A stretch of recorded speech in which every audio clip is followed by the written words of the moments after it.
ቀዳማይ ንኡስ ርእስና ንኢየሱስ ክቐትልዎ ከም ዝመኸሩ ኣብ ወንጌል ማቴዎስ ምዕራፍ 26 ካብ ፍቕዲ 1 ክሳብ ፍቕዲ 5 ኣብ ወንጌል ሉቃስ ምዕራፍ 22 ካብ ፍቕዲ 1 ክሳብ ፍቕዲ 2 ኣብ ወንጌል ዮሃንስ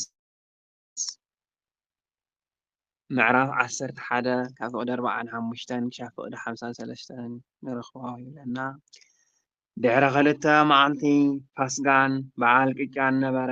ሊቃውንቲ ካህናትን ጸሓፍትን ብተንኰል ሒዞም ክቐትልዎ ደለዩ። ግናኸ ኣብ ህዝቢ ጋሮም ከይለዓልሲ ብበዓል ኣይኹን በሉ። ካልኣይ ንኡስ ርእሲ ኢየሱስ ኣብ ቢታንያ ሽቱ ከም ዝተቐብአ ኣብ ወንጌል ማቴዎስ ምዕራፍ 26 ካብ ፍቕዲ 6 ክሳብ ፍቕዲ 13 ከምኡ'ውን ኣብ ወንጌል ማቴዎስ ምዕራፍ 7 ካብ ፍቕዲ 36 ክሳብ ፍቕዲ 50 ኣብ ወንጌል ዮሃንስ ምዕራፍ 12 ካብ ፍቕዲ 1 ክሳብ ፍቕዲ 8 ንረኽቦ ይብለና።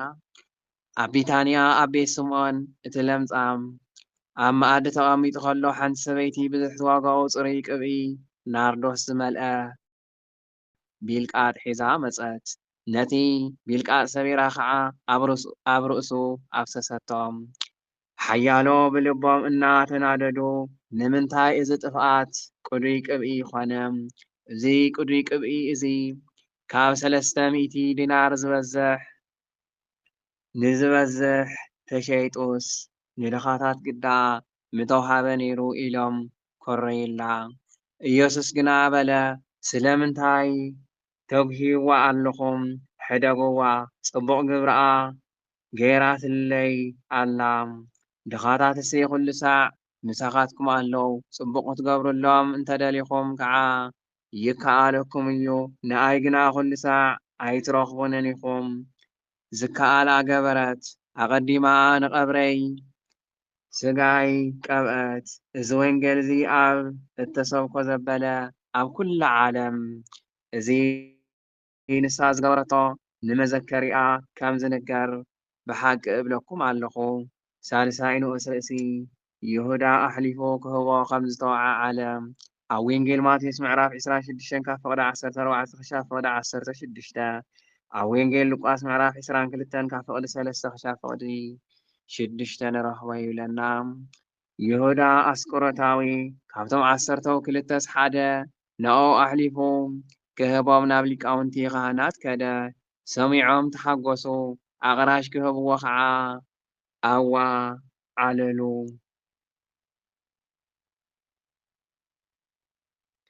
ንሱ ድማ ኣሕሊፉ ክህቦም ምሹእ ግዜ ይደሊ ነበረ። ራብዓይ ንኡስ ርእስና ኢየሱስ ምስ ደቂ መዛሙርቱ ድራር ፋሲካ ከም ዝበልዐ ኢየሱስ ምስ ደቂ መዛሙርቱ ድራር ፋሲካ ከም ዝበልዐ ኣብ ወንጌል ማቴዎስ ምዕራፍ 26 ካብ ፍቕዲ 17 ክሳብ ፍቕዲ 25 ኣብ ወንጌል ሉቃስ ምዕራፍ 22 ካብ ፍቕዲ 7 ክሳብ ፍቕዲ 14 ከምኡ'ውን ካብ 21 ክሳብ 23 ኣብ ወንጌል ዮሃንስ ምዕራፍ 13 ካብ ፍቕዲ 21 ክሳብ ፍቕዲ 30 ንረኽቦ ይብለና። በታ ገንሸል ፋሲካ ዝሕረደላ ቀዳመይቲ መዓልቲ በዓል ቅጫ ደቀ መዛሙርቱ ገንሸል ፋሲካ ክትበልዕ ናበይ ከይድና ክንዳልወልካ ትደሊ በልዎ። ካብቶም ደቂ መዛሙርቱ 2 ልኢኹ ድማ በሎም ናብ ከተማ ኺዱ ኣብኡ ዕትሮ ማይ እተሰከመ ሰብኣይ ክትረኽቡ ኢኹም ንዕኡ ሰዓብዎም። ኣብታ ዝኣትዋ ከዓ ነቲ በዓል ቤት ምስ ደቂ መዛሙርተይ ገንሸል ፋሲካ ዝበልዐላ ቤት ኣጋይሽ ኣበይ እያ ይብለካ ኣሎ መምህር በልዎም። ንሱ ከዓ ኣብ ደርቢ እተነጸፈን እተዳለወን ኣዳራሽ ከርእየኩም እዩ፣ ኣብኡ ኣዳልውልና። እቶም ደቂ መዛሙርቱ ከዱ ናብታ ከተማ ከዓ መፁ። ከምቲ ዝበሎም ድማ ረኸቡ። ገንሸል ፋሲካ እውን ኣዳለዉ። ምስ መሰየ ንሱ ምስቶም 12 መጸ። ኣብ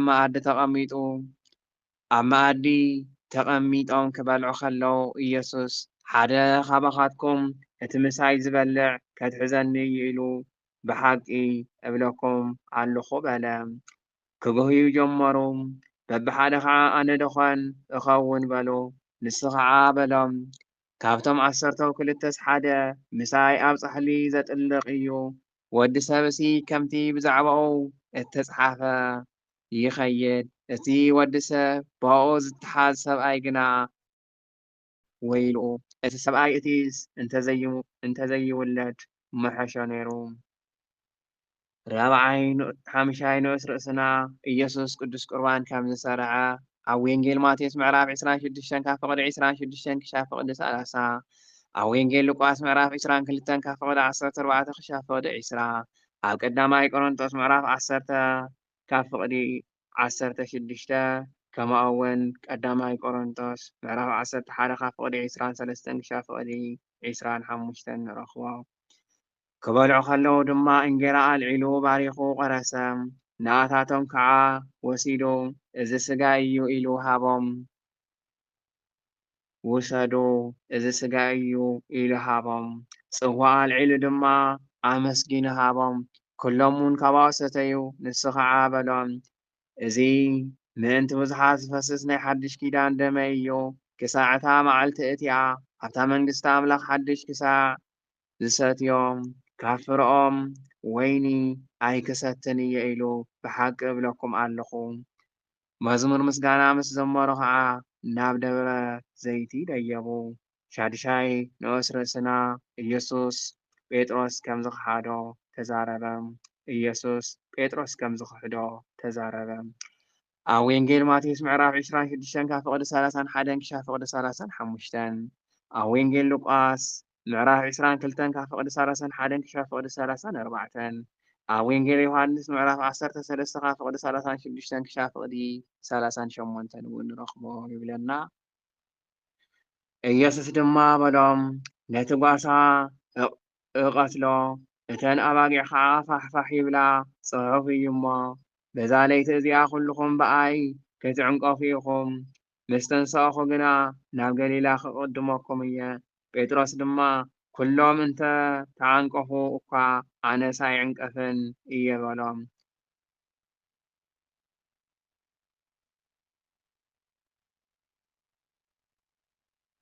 ኢየሱስ ድማ በሎ ሎሚ በዛ ለይቲ እዚኣ ደርሆ 2 ሰዓት ከይነቀወ 3 ሰዓት ክትክሕደኒ ኢኻ ኢሉ ብሓቂ እብለካ ኣለኹ። ሻዕ ንሱ ንሳኻ ንሙማት እንተኾነ እኳ ኮቶ ኣይክሕደካን እየ ኢሉ ኣዝዩ ኣጽኒዑ ተዛረበ። ኩሎም እውን ከምኡ በሉ። ሻውዓይ ንኡስ ርእሲ ኢየሱስ ኣብ ጌተሰማኒ ከም ዝጸለየ ኣብ ወንጌል ማቴዎስ ምዕራፍ 26 ካብ ፍቕዲ 36 ክሳብ ፍቕዲ 46 ኣብ ወንጌል ሉቃስ ምዕራፍ 22 ካብ ፍቕዲ 39 ክሳብ ፍቕዲ 46 እውን ንረኽቦ ይብለና። ጌተሰማኒ ናብ እትበሃል ቦታ መፁ። ንደቂ መዛሙርቲ ከዓ ክሳዕ ዝጸልይ ኣብዚ ተቐመጡ በሎም። ንጴጥሮስን ያዕቆብን ዮሃንስን ምስኡ ወሰደ። ክጉህን ክትክዝን ጀመረ እሞ ነፍሰይ ክሳዕ ሞት ኣዝያ ትጉሃ ኣላ ኣብዚ ኩኑ ንቑሑ እውን በሎም። ቁሩብ ንቕድሚት ሕልፍ ኢሉ ኣብ ምድሪ ተደፍአ። ዝኣክል እንተኾይኑስ ዝከኣል እንተኾይኑስ እዛ ሰዓት ካብኡ ክትሓልፍ ጸለየ እሞ እዛ ሰዓት ካብኡ ክትሓልፍ ጸለየ እሞ ኣባ ኣቦይ ኩሉ ይከኣለካ እዩ እዛ ጽዋዕ እዚኣ ካባይ ኣሕልፋ። ግናኸ ንስኻ ከም እትደልዮ እምበር ኣነ ከም ዝደልዮ ኣይኹን በለ። መጸ ደቂሶም ከዓ ረኸቦም። ንጴጥሮስ ድማ በሎ ስምዖን ደቂስካ ዶ ሓንቲ ሰዓት ክትነቅሕ ዶ ኣይከኣለካን? ናብ ፈተና ከይተኣትዉ ንቑሑ ጸልዩ እውን። መንፈስሲ ተዳልዩ ኣሎ ስጋ ግና ድኹም እዩ። ከም ብሓዱሽ ከይዱ ድማ እቲ ኢልዎ ዝነበረ ቃል ጸለየ። ተመሊሱ ከዓ ኣዒንቶም ባዕዚ ዝነበረ እሞ ካልኣይ ደቂሶም ረኸቦም። እንታይ ከም ዝመለስሉ ከዓ ኣይፈልጡን ነበሩ። ሳልሳይ መጺኡ ከዓ በሎም ደቅሱን ዕረኽውን ይኣክል እታ ሰዓት በፂሓ እንሆ ወዲ ሰብ ኣብ ኢድ ሓጥኣን ክትሓዝ እዩ ተንሥኡ ተንስኡ ንኺድ እቲ ዘትሕዘኒ እንሆ ቀሪቡ ኣሎ ንወስረሲ ኢየሱስ ከም ዝተትሓዘ ኣብ ወንጌል ማቴዎስ ምዕራፍ 26 ካብ ፍቕዲ 47 ክሳብ ፍቕዲ 56 ኣብ ወንጌል ሉቃስ ምዕራፍ 22 ካብ ፍቕዲ 47 ክሳብ ፍቕዲ 53 ኣብ ወንጌል ዮሃንስ ምዕራፍ 18 ካብ ፍቕዲ 3 ክሳብ ፍቕዲ 12 እውን ንረኽቦ ይብለና። ብኣብኡ ገና ክዛረብ ከሎ ይሁዳ ካብቶም 12 ሓደ መፀ ምስኦ ከዓ ካብ ሊቃውንቲ ካህናትን ጸሓፍትን ዓበይትን ኣስያፍን ኣባትርን ዝሓዙ እኩባት ህዝቢ መፁ። እቲ ዘትሕዞ ከዓ እቲ ኣነ ዝስዕሞ ንሱ እዩ ሓዝዎ ኣጽኒዕኹም እውን ውሰድዎ ኢሉ መፈለጥታ ሃቦም። መጺ ድማ ብኣብኡ ናብኡ ቀሪቡ ረቢ ረቢ ኢሉ ሰዓሞ።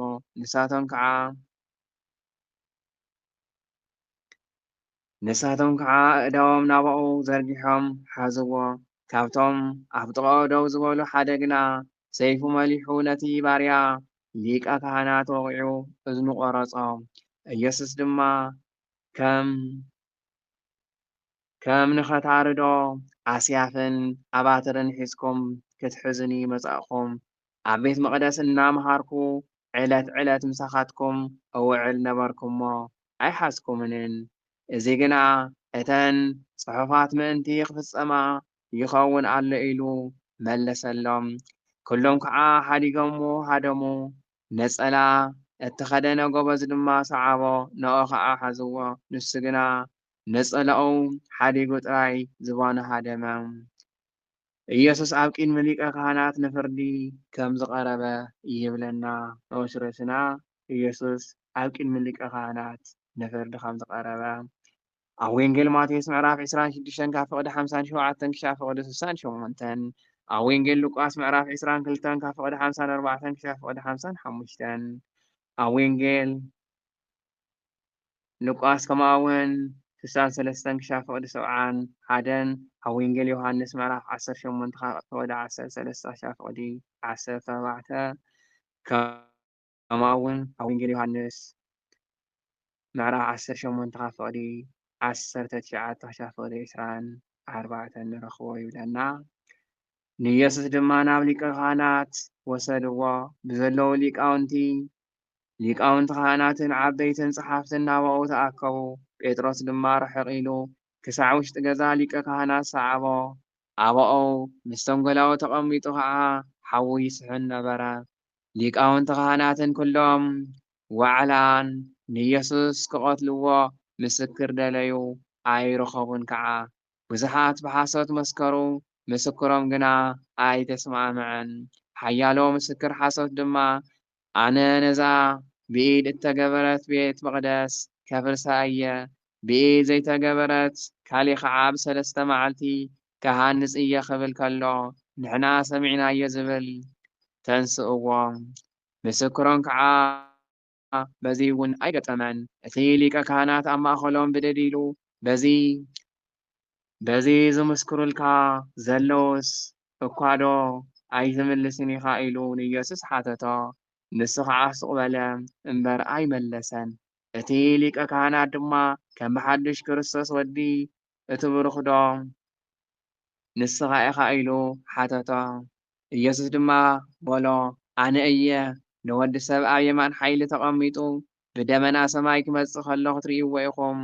ሻዑ እቲ ሊቀ ካህናት ክዳኑ ቀዲዱ ደጊምከ እንታይ ግዲ ምስክር ኣለና ምጽራፉ ሰሚዕኹም እንታይ ይመስለኩም በለ። ኩሎም ከዓ ሞት ይግባእ ኢሎም ፈረዱ። ሓያሎ ድማ ጥፍ ክብልሉ ገጹ ኣጐልቢቦም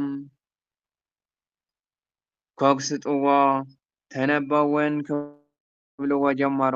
እቶም ገላዉ ድማ እናጸፍዑ ወሰድዎ። ንወስረሲ ክሕደት ጴጥሮስ ኣብ ወንጌል ማቴዎስ 26 ካብ ፍቕዲ 69 ክሳብ ፍቕዲ 75 ኣብ ወንጌል ሉቃስ ምዕራፍ 22 ካብ ፍቕዲ 56 ክሳብ ፍቕዲ 62 ኣብ ወንጌል ዮሃንስ ምዕራፍ 18 ካብ ፍቕዲ 15 ክሳብ ፍቕዲ 18 ካብ ፍቕዲ 25 ክሳብ ፍቕዲ 27 እውን ንረኽቦ ይብለና። ጴጥሮስ ኣብ ታሕቲ ኣብ ገዛ ከሎ ካብ ኣግራድ ሊቀ ካህናት ሓንቲ መፀት ንጴጥሮስ ሓዊ ክስሕን ከሎ ምስ ረአየቶ ከዓ ንስኻ እውን ምስ ኢየሱስ ናዝራዊ ኔርካ እናበለት ጠመተቶ። ንሱ ግና እዚ ንስኺ እትብልዮ ዘለኺ ኣይፈልጦን ኣየስተውዕለን እውን እየ ኢሉ ክሓደ ካብ ገዛ ከዓ ናብ አንቀጽ ወፀ። ደርሆ እውን ነቀወ። እታ ገረድ ረአየቶ።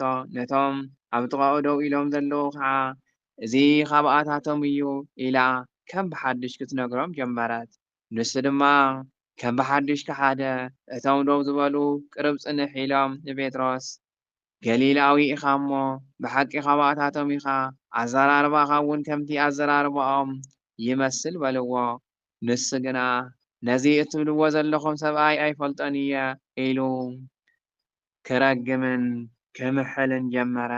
ብኣብኡ ደርሆ ካልኣይ ሳዕ ነቀወ። ጴጥሮስ ከዓ ነቲ ኢየሱስ ደርሆ 2 ሳዕ ከይነቀወ 3 ሳዕ ክትክሕደኒ ኢኻ ዝበሎ ቃል ዘከረ። ነዚ ነገር እዚ ሓሲቡ በኸየ ይብለና ተቅዱስ ቃሉ። ኣሜን። ናይ ተቅዱስ ቃሉ በዓል ቤት ዝኾነ ልዑል እግዚኣብሔር ኣምላኽና ዝኸበረ ዝተመስገነ ይኹን። ዘጉደልክዎ ተንጠብክዎ ቅዱስ ቃል እግዚኣብሔር ኣምላኽ ብኣፌት ብርሃን ቅዱሳን መላእክቲ ተኣረምለይ ኣጎይታ ቅዱስ ይንገልቃና ኣድሕነና ኣሜን።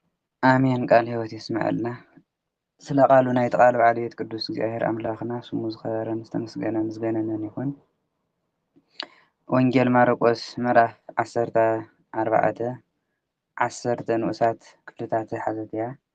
ቀዳማይ ኣይሁድ ንጎይታና ንኢየሱስ ክርስቶስ ክቐትልዎ ከም ዝተማኸሩ፣ ካልኣይ ጎይታና ኢየሱስ ክርስቶስ ኣብ ቢታንያ ሽቱ ከም ዝተቐብአ፣ ሳልሳይ ይሁዳ ንጎይታና ንኢየሱስ ክርስቶስ እሕሊፉ ክህቦ ምስ ሊቃነ ካህናት ከም ዝተሰማምዐ፣ ራብዓይ ጎይታና ኢየሱስ ክርስቶስ ምስ ደቀ መዛሙርቱ ድራር ፋሲካ ከም ዝበልዐ፣ ሓምሻይ ጎይታና ኢየሱስ ክርስቶስ ስርዓት ቅዱስ ቁርባን ከም ዝሰርዐ፣ ሻድሻይ ጎይታና ኢየሱስ ክርስቶስ ጴጥሮስ ከም ዝክሕዶ ከም ዝተዛረበ፣ ሻውዓይ ጎይታና ኢየሱስ ክርስቶስ ኣብ ጌቴሴማኒ ከም ዝጸለየ፣ ሻሙናይ ጎይታና ኢየሱስ ክርስቶስ ከም ዝተተሓዘ፣ ታሽዓይ ጎይታና ኢየሱስ ክርስቶስ ኣብ ቅድሚ ሊቃነ ካህናት ንፍርዲ ከም ዝቆመ፣ ዓስራይ ክሕደት ጴጥሮስ ቀዳማይ ኣይሁድ ወይ ከዓ ሊቃነ ካህናት ንጎይታና ንኢየሱስ ክርስቶስ ክቐትልዎ ከም ዝተማኸሩ። ፋሲካ በዓል ቅጫ ንክኸውን በዓል ፋሲካ ንክበርሲ በዓል ቅጫ ንክኸውን 2 መዓልቲ ተሪፍዎ ነበረ። በዓል ቅጫ ዘኽብርዎ ፋሲካ ኣይሁድ ዘኽብርዎ ሚያዝያ 14 እዮም ዘኽብርዎ። ሓሙስ እዩ ዝውዕል ሚያዝያ 14 እዮም ዘውዕሉ። እታ ሚያዝያ ዕለት 14 በጊዕ ዝሓርዱላ በብጊዕ ፋሲካ ሓሪዶም ይበልዑ። ካብ ሚያዝያ 15 ጀሚሮም ክሳብ ሚያዝያ ዕለት 21 ዘሎ መዓልቲ ግን ዘይወቕዐ ቅጫ እንዳበልዑ እዮም ዘኽብርዎ ነይሮም። እዚ በዓል እዚ ተተሓሓዘ በዓል እዩ ነይሩ። እዚ እውን ካብ ግብፂ ክወፁ ከለዉ እግዚኣብሔር እቲ ሞት በኽሪ ምእንቲ ክሓልፎም በጊዕ ሓሪድኩም ኣብቲ በሪ ቅብእዎ ክብሎም እንከሎ ነዚ ቀቢኦም እቶም ናይ ግብፃውያን በኽሪ ክሞቱ ከለዉ እቶም ናይ እስራኤል በኽሪ ኣይሞቱን ነይሮም፣ ተሓሊፎም ነይሮም። ፋሲካ ማለት ምሕላፍ ምዝላል ወይ ከዓ ምንጣር ወይ ከዓ ምሽግጋር ማለት እዩ። ፋሲካ ማለት እዩ መዓልቲ 2 መዓልቲ ተሪፍዎ ነይሩ ማለት ረቡዕ ማለት እያ እዚኣ። ሓሙስ ሰሉስ እያ እኒሃ። ነታ ቅጫ ዘኽብሩላ ዓርቢ ይጅምርዋ ኣለዉ። እዚኣ ከዓ ረቡዕ ትኾንላ። ረቡዕ፣ ሓሙስ፣ ዓርቢ በዓል ቅጫ ምብላዕ ዝጅምርሉ ማለት እዩ።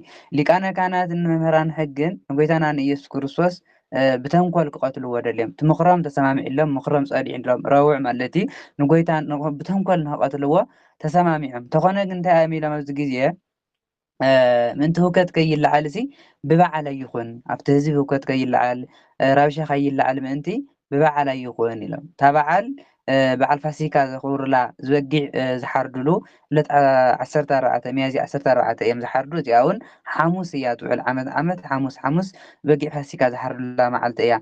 እንታይ ኢሎም ኣብዚ ግዜ ክመኽሩ ከለዉ ምእንቲ ህውከት ከይለዓል ኣብቲ ህዝቢ ህውከት ከይለዓል ብበዓል ይኹን ኢሎም ተሰማሚዖም ሊቃነ ካህናት ማለት እዩ። ኣብዛ ቀዳመይቲ ክፍሊ እዚኣ ንምሃሮ ቀዳማይ ነገር ሊቃነ ካህናትን መምሃራን ሕጊ ንጎይታና ንኢየሱስ ክርስቶስ ብተንኮል ከትሕዝዎ ከም ዝመኸሩ እና ምኽሮም ከም ዝፀንዐሎም እያ ተምህረና እዛ ቀዳመይቲ ክፍሊ ማለት እዩ። ካልአይቲ ክፍሊ ጎይታና ኢየሱስ ክርስቶስ ኣብ ቢታንያ ሽቱ ከም ዝተቐብአ ኢየሱስ ኣብ ቢታንያ ኣብ እንዳ ስምዖን እቲ ለምጻም ኣብ ማእዲ ተቐሚጡ እንዳሃለወ እንዳ ስምዖን ኣብ ማእዲ ተቐሚጡ እንዳሃለወ ሓንቲ ሰበይቲ ብዙሕ ዝዋግኡ ጽሩይ ናርዶስ ዝተዳለወ ሽቱ ዝመልአ ብኣልባስ ጥሮስ ዝተባሃለ ብልቃጥ ዝተተሓዘ ሒዛ ናብኡ መፀት። ነቲ ሒዛቶ ዝመፀት ብልቃጥ ሴራ ድማ ኣብ ናይ ጎይታና ንኢየሱስ ክርስቶስ ርእሲ ኣፍሰሰቶ። እዛ ሰበይቲ እዚኣ ሓንቲ ሰበይቲ ተባሂላ ዘላ ማርያም ሓፍቲ ኣልኣዛር ወይ ከዓ ማርያም ሓፍቲ ማርታ እያ። ክልተ እየን ጎይታና ንኢየሱስ ክርስቶስ ሽቱ ዝቐብኦ ክልተ ኣንስቲ እየን።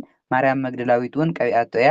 ማርያም ሓፍቲ ኣልኣዛር እውን ቀቢኣቶ ማለት እዩ። እዚኣ እዛ ማርያም እዚኣ ንጎይታና ንኢየሱስ ክርስቶስ ሽቱ ዝቐብአቶ ጎይታና ንኢየሱስ ክርስቶስ ንኽስቀል 2 መዓልቲ ክተርፎ ከሎ ዝቐብአቶ እያ። እዚኣ ማቴዎስ ወንጌል 26 እና ኣብ ማቴዎስ ኣብ ዮሃንስ ወንጌል ምዕራፍ 12 ትርከብ ማርያም ሓፍቲ ኣልኣዛር እያ። ምዕራፍ 7 ዘላ ከዓ ማርያም መግደላዊት ክልተ ኣንስቲ እየን ጎይታና ንኢየሱስ ክርስቶስ ሽቱ ዝቐብኦ። እዚኣ ማርያም ሓፍቲ ኣልኣዛር እያ። እዛ ሓንቲ ሰበይቲ ትበሃል ዘላ ኣምፂኣ ኣብ ናይ ጎይታና ንኢየሱስ ክርስቶስ እቲ ሽቱ ኣብቲ ብልቃጥ ሴራ ኣብ ርእሱ ኣፍሰሰቶ ኢሉ ካብቶም ደቀ መዛሙርቱ ገሊኦም ማለት ካብ ናይ ጎይታ ደቀ መዛሙርቱ ምስኡ ዝነበሩ ኮርዮም እዚ ክንድዚ ዝኣክል ጥፍኣት እሲ ምእዝ ሽቱስ ክንድዚ ዝኣክልስ ንምንታይ እዩ ብኸንቱ ዝፈስስ ዘሎ ኢሎም ኮርዮም። እዚ ሽቱ እዚስ መተሸጠ እሞ ተሸይጡ ከዓ እቲ ገንዘብ ነዳያን መኾነ ነዳያን መተዋሃበ ነይሩ ኢሎም ደቀ መዛሙርቲ ጎይታ ኮርዮም ኣጉረምሪሞም። ኣብዚ ደቀ መዛሙርቲ ጎይታ ኢሉ እምበር እቲ ቃል እዚ ዝተዛረበ ይሁዳ ከምዝኾነ ይሁዳ እዩ። ኣብ ዮሃንስ ወንጌል ምዕራፍ 12 ቁፅሪ 4 ካብቶም ደቀ መዛሙርቱ እቲ ሓደ እቲ ይሁዳ ዝተባሃለ አስቆሮታዊ ነዚ ነገር እዚ ምዑዝ ሽቱ እዚ ብ300 ዲናር ተሸይጡ ንምንታይ ንድኻታት ዘይመተዋሃበ ነይሩ ዝበለ ይሁዳ አስቆሮታዊ ንይሁዳ ክርኢ እንከሎ ካብቶም ደቀ መዛሙርቱ ገሊኦም ኢሉ ዘሎ ማርቆስ እምበር እዛ ቃል እዚኣ ዝተዛረበ ይሁዳ እዩ። ዮሃንስ ወንጌል ብደንቢ ገይሩ ይገልጾ እዩ። እዚ ሽቱ እዚ ካብ 300 ዲናር ንላዕሊ ዝሽየጥ ክባር እዩ ነይሩ ሽቱ እዚ ከዓስ ተሸይጡ ንድኻታት ግዳይ መተዋሃበን ነይሩ እናበሉ ነታ ሰበይቲ እውን ነቐፍዋ። እንታይ እዚ ከንቱ ጌራ ኣምፂኣ ኣፍሲሳቶ እኒኣ ታክገብርላ እዩ ታክረብሓ እዩ እናበሉ ነታ ሰበይቲ ነቐፍዋ ኣሕዘንዋ። እቲ ዘምፀቶ ነገር እሳ ፅቡቕ ኢላ ንጎይታ ዝበለፀ ነገር እያ ተቕርብ ዘላ ንሳ ብሓሳባ። እሳቶም ግን እቲ ናታ ሓሳብ እቲ ናታ ዘምፀቶ ነገር እግዚኣብሔር ይባርኸልኪ እግዚኣብሔር ይቀበለልኪ ኢሎም ክንዲ ዝንእድዋ ናብ ነቐፋ ኣትዮም። ንምንታይ ነዳያን ዘይመተዋሃበ ነዳያን መተዋሃበ ነይሩ እምበር እዚኣ ሕዚ ነዚ ኣምፂኣ ኣብዚ ስለ ዘፍሰሰቶስ እንታይ ክጠቅም እንታይ ረብሕኡ?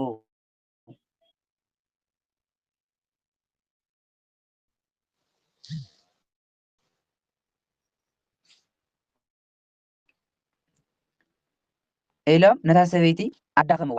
ጎይታና ግን ጎይታና ኢየሱስ ክርስቶስ ከምኡ ክብሉ ከለዉ ንምንታይ ን300 ዲናር ዘይተሸጠ ን300 ዲናር ተሸይጡ እውን ነዳያን መተዋሃበ ነይሩ ንምንታይ እዚ ኩሉ ክንድዚ ዝኣክል ሽቱስ ከንቱ ዝኸውን ኢሎም ክዛረቡ ከለዉ ጎይታ እንታይ ኢልዎም ነዛ ሰበይቲ ሲ ስለምንታይ ታጉሂዋ ኣለኹም?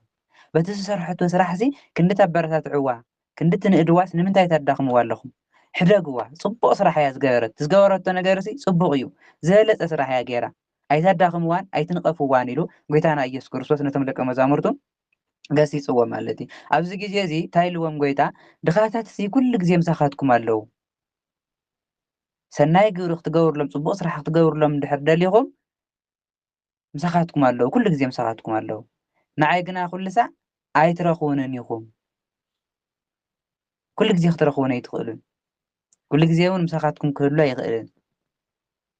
እንድሕር ፅቡቕ ገበርቲ ኮይንኩም እንድሕር ፅቡቕ ትሰርሑ ኮይንኩም ድኻታት ኩሉ ግዜ ምሳኻትኩም ኣለውልኩም ሽዑ ፅቡቅ ስርሕሎም ንዓይ ግና ኩሉ ግዜ ክትረኽቡኒ ኣይትኽእሉን ነዛ ሰበይቲ እዚኣ ኸ በዚ ፅቡቅ በዚ ስራሕ ኣዚዝ ክንዲ ተባራታትዕዋስ ንምንታይ ታዳኽምዋ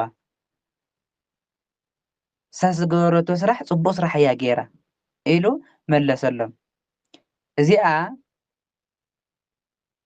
እዛ ሰበይቲ እዚኣ ዝከኣላ እያ ዝገበረት ንዓይ ዝገበረትለይ ነገር ዝከኣላ ዓቕማ በቃ ንጎይታ ከቕርበሉ ለኒ ኢላ ዘቕረበቶ ዝረኸበቶ ነገር እያ ንጎይታ ኣቕሪባ ዘላ እዛ ሰበይቲ እዚኣ ትገብሮ ዘላ ኣቐዲሙ እውን ንዕለት ቀብረይ ኣብ ቀብረይ ዝግበር ዝነበረ እያ ትገብረለይ ዘላና ሕደግዋ ፅቡቅ እያ ትገብር ዘላ ኢልዎም ጎይታ እዚ ማለት ጎይታና ኢየሱስ ክርስቶስ ከም ዝኽብል ከሎ ንዕለት ቀብረ እዩ ማለት ኣይሁዳውያን እንታይ ዓይነት ልምዲ ኣለዎም ሓደ ሰብ ክመውት እንከሎ ካብ ገዛ ክወፅእ እንከሎ ካብ ኣስከሬን ካብ ገዛ ክወፅእ እንከሎ ብዙሕ ሽቱ የፍስስሉ ነይሮም ብዙሕ ሽቱ የፍስዎ ብዙሕ ሽቱ ይቐብእዎ ነይሮም ኣብ መቃብር ክኣቱ ከለውን ከምኡ ብዙሕ ሽቱ የፍስስሉ ነይሮም ጎይታና ኢየሱስ ክርስቶስ ምስ ሞተ ግና ጎይታና ኢየሱስ ክርስቶስ ክተሓዝ እንከሎ ግን ሽቱ ዝቐብኦ ሰብ የለን ሽቱ ዘፍስሰሉ ሰብ የለን ማርያም እዛ ሓፍቲ ኣልኣዛር ግን ኣቐዲማ ቅድሚ ሞቱ እቲ ዘፍስሰቶ ሽቱ ኣብ ዕለተ ሞቱ ክግበሮ ዝነበረ ሽቱ እያ ትገብረለይ ኣብ ዕለተ ሞተይ ክግበር ዝነበረ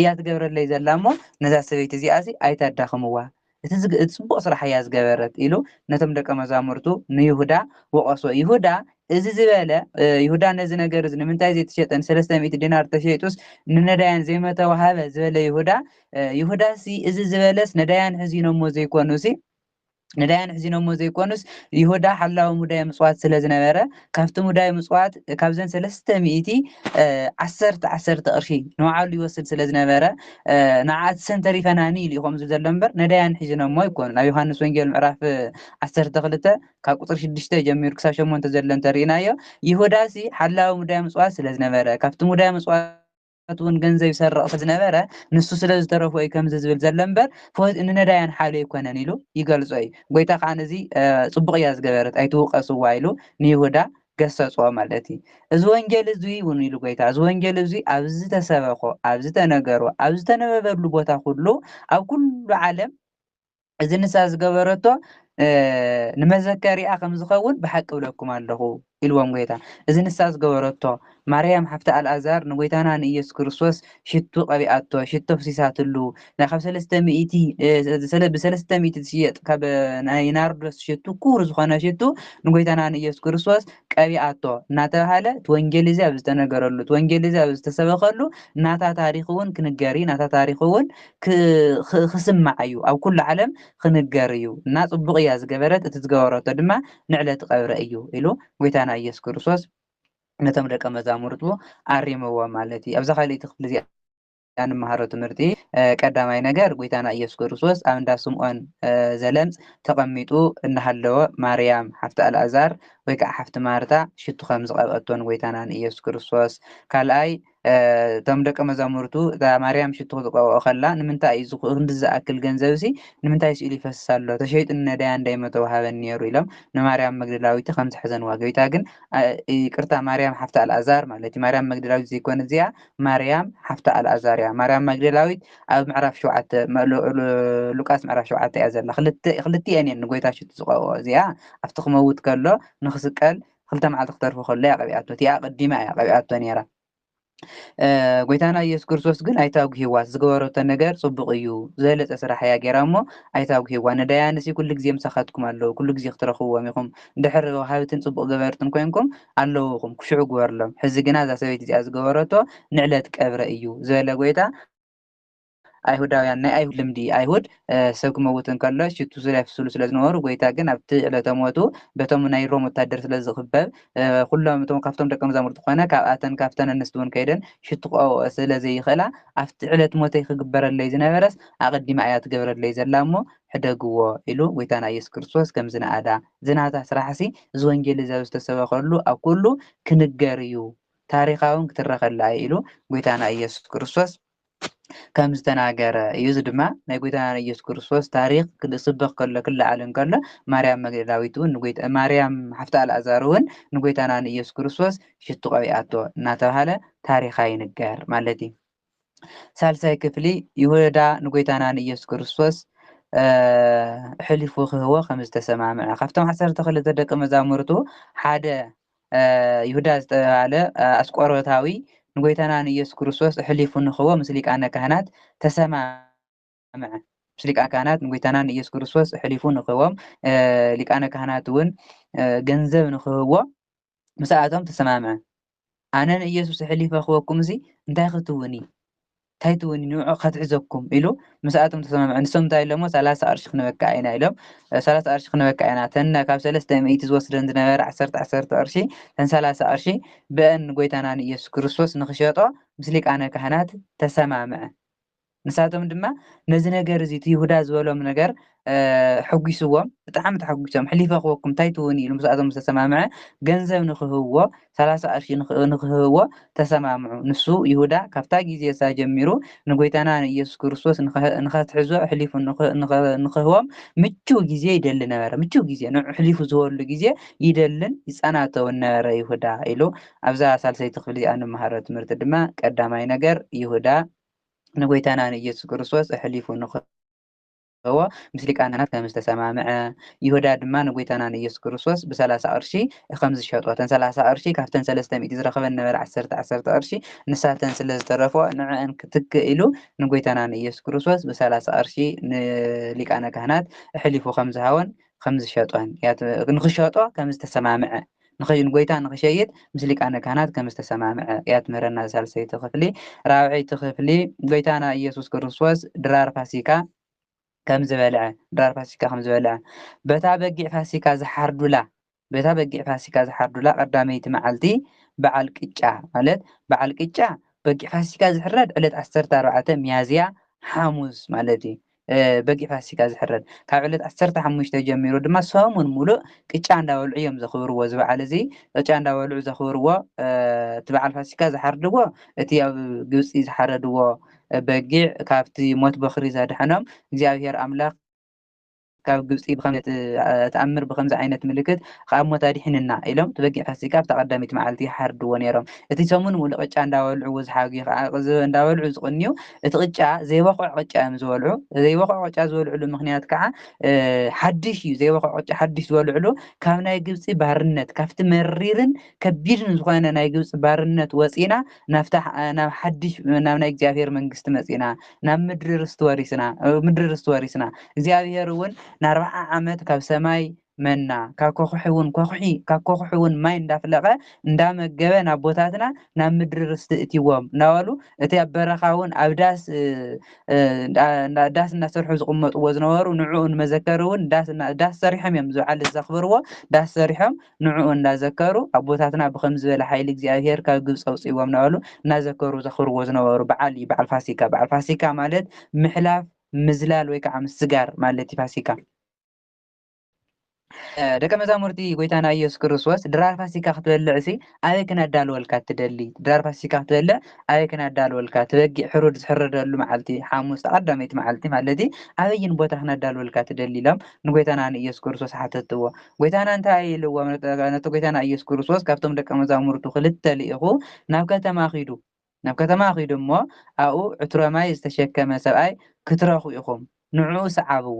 ነቲ ዕትሮ ማይ ዝተሸከመ ሰብ ከይድኩም ሰዓብዎ ደድሕሪኡ ኺዱ ናብታ ዝኣትዋ ገዛ ድማ ኺዱ እሞ ነቲ በዓል ገዛ ከም ዝበልዎ መምህር ምስ ደቀ መዛሙርተይ ድራር ፋሲካ ዝበልዐላ መዕረፊ ጋሻ ኣበይ እያ ይብለካ ኣሎ ኢልኩም ሕተትዎ። ደድሕሪኡ ሰዒብኩም መምህር ሲ እታ ምስ ደቀ መዛሙርተይ በዓል ፋሲካ ዘኽብረላ እታ መዕረፊ ኣጋይሽ ተዘጋጀወት ኣዳራሽ ኣበይ እያ እኒሃ ኢልኩም ሕተትዎ። ንሱ ከዓ ኣብ ደብሪ ዝተዳለወን ዓብይ ኣዳራሽ ካርየኩም ኣብኡ ኣዳልውለይ በሎም ነዞም 2 ደቀ መዛሙርቲ። እዞም 2 ደቀ መዛሙርቲ ጴጥሮስን ዮሃንስን እዮም። ዮሃንስ ወዲ ዘብዴዎስ ማለት እዩ። ጎይታና ኢየሱስ ክርስቶስ ነዞም 2 ደቀ መዛሙርቱ ከይድኩም ናብቲ ሰብ እሱ ምስ ረኸብኩሞ ነቲ ሰብ ተኸቲልኩም ናብቲ ዝኣተወ ቤት እተውሞ መምህር ድራር ፋሲካ ምስ ደቀ መዛሙርተይ ዝበልዐሉ ኣዳራሽ ኣበይ እኒሄ ኢልኩም ሕተትዎ። ሽዑ ዝተነፀፈን ዝተዘጋጀወን ኣዳራሽ ካርየኩም ኣብቲ ቦታ እሱ ኣዘጋጅውለይ ኢሉ ነዞም 2 ደቀ መዛሙርቱ ሰደዶም። እቶም 2 ደቀ መዛሙርቱ ድማ ናብታ ኺዱ ዝበሎም ከተማ ናብታ ከተማ ኸይዶም ከምቲ ዝበሎም ነቲ ሰብኣይ ረኸብዎ ኣብኡ እውን ድራር ፋሲካ ኣዘጋጀውሉ ነቲ ሰብኣይ ሓቲቶሞ እቲ ኣዳራሽ እውን እቲ ኩሉ ቦታ ምስ ረኣዮም ንጎይታና ንኢየሱስ ክርስቶስ ኣብቲ ቦታ እሱ ድራር ፋሲካ ኣዘጋጅየምሉ ማለት እዩ።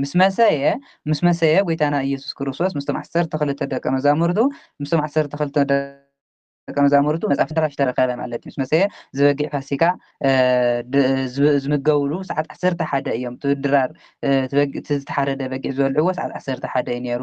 ምስ መሸየ ማለት ሰዓት 11 ከባቢ ማለት እዩ። ጎይታና ኢየሱስ ክርስቶስ ምስ ደቀ መዛሙርቱ ኣብ ማኣዲ ተቐመጠ። ኣብ ማኣዲ ተቐሚጦም እናበልዑ ከለዉ ድማ ጎይታና ኢየሱስ ክርስቶስ ድራር ፋሲካ እናበልዑ ከለዉ ምስ ደቀ መዛሙርቱ ኣብ ማኣዲ ተቐሚጦም ከለዉ ታይልዎም ሓደ ካባኻትኩም እቲ ምሳይ ዝበልዕ ዘሎ ካባኻትኩም ሓደ ምሳይ ዝበልዕ ዘሎ ምስ ጎይታ ተቐሚጦም ካብቶም ኣብኡ ዝበልዑ ዝነበሩ ከም ዘትሕዘኒ ብሓቂ ክብለኩም ኣለኹ ኢሉ ክገልፀሎም ጀሚሩ። እቲ ዘትሕዞ መን ምዃኑ ክገልፀሎም ጀሚሩ። ንዓይ ሕሊፉ ዝበኒ ምስ ሊቃነ ካህናት ተሰማምዐሲ ካባኻትኩም ካብ መንጎኹም ካብቲ ምሳይ ክበልዕ ኣብዚ ተቐሚጡ ዘሎ ሓደ ሕሊፉ ክበኒ እዩ ኢሉ ደቀ መዛሙርቱ ተናገሮም። ደቀ መዛሙርቱ እንታይ ክሓዝኑ ጀሚሮም ኣብዚ ግዜ እዚ ኣነ ደይኸውን ነንባዕሎም እውን ኣነ ደኸውን ክብሉ ጀሚሮም። መን እዩ ዘትሕዞ ይኾን? መን እዩ ከትሕዘኒ እዩ ዝሎ ዘሎስ መን ይኾን? ኣነ ደይኸውን ዘትሕዞ ክብሉ ጀመሩ። ጎይታና ኢየሱስ ክርስቶስ ግን እንታይ ኢልዎም? ሓደ ካብ 12 እቲ ምሳይ ኣብ ፃሕሊ ዝፀብሕ እዩ።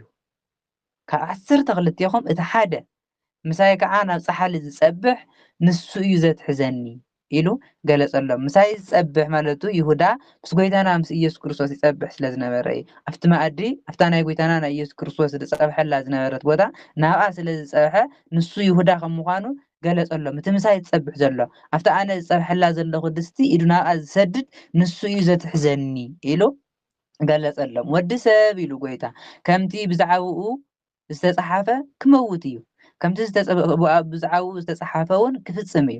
እቲ ንወዲ ሰብ ዘትሕዞ ግና ወይልኡ እቲ ንወዲ ሰብ ዘትሕዞ እቲ ንወዲ ሰብ ሕሊፉ ዝወ ግና ወይልኡ ኢሉ ጎይታ። እቲ ሰብእቱሲ ከም ዘይተወለደ መሓሾ ነይሩ ተዘይውለድ መሓሾ ነይሩ ኢሉ ጎይታ። ሕዚ ጎይታ ከም ዝኽእል እንከሎ ይሁዳ በዓሉ ክውለድ ኣለኒ ተወሊደ ከዓ ንጎይታ ክሸጦ እየ ኢሉ ኣይኮነን ተወሊዱ።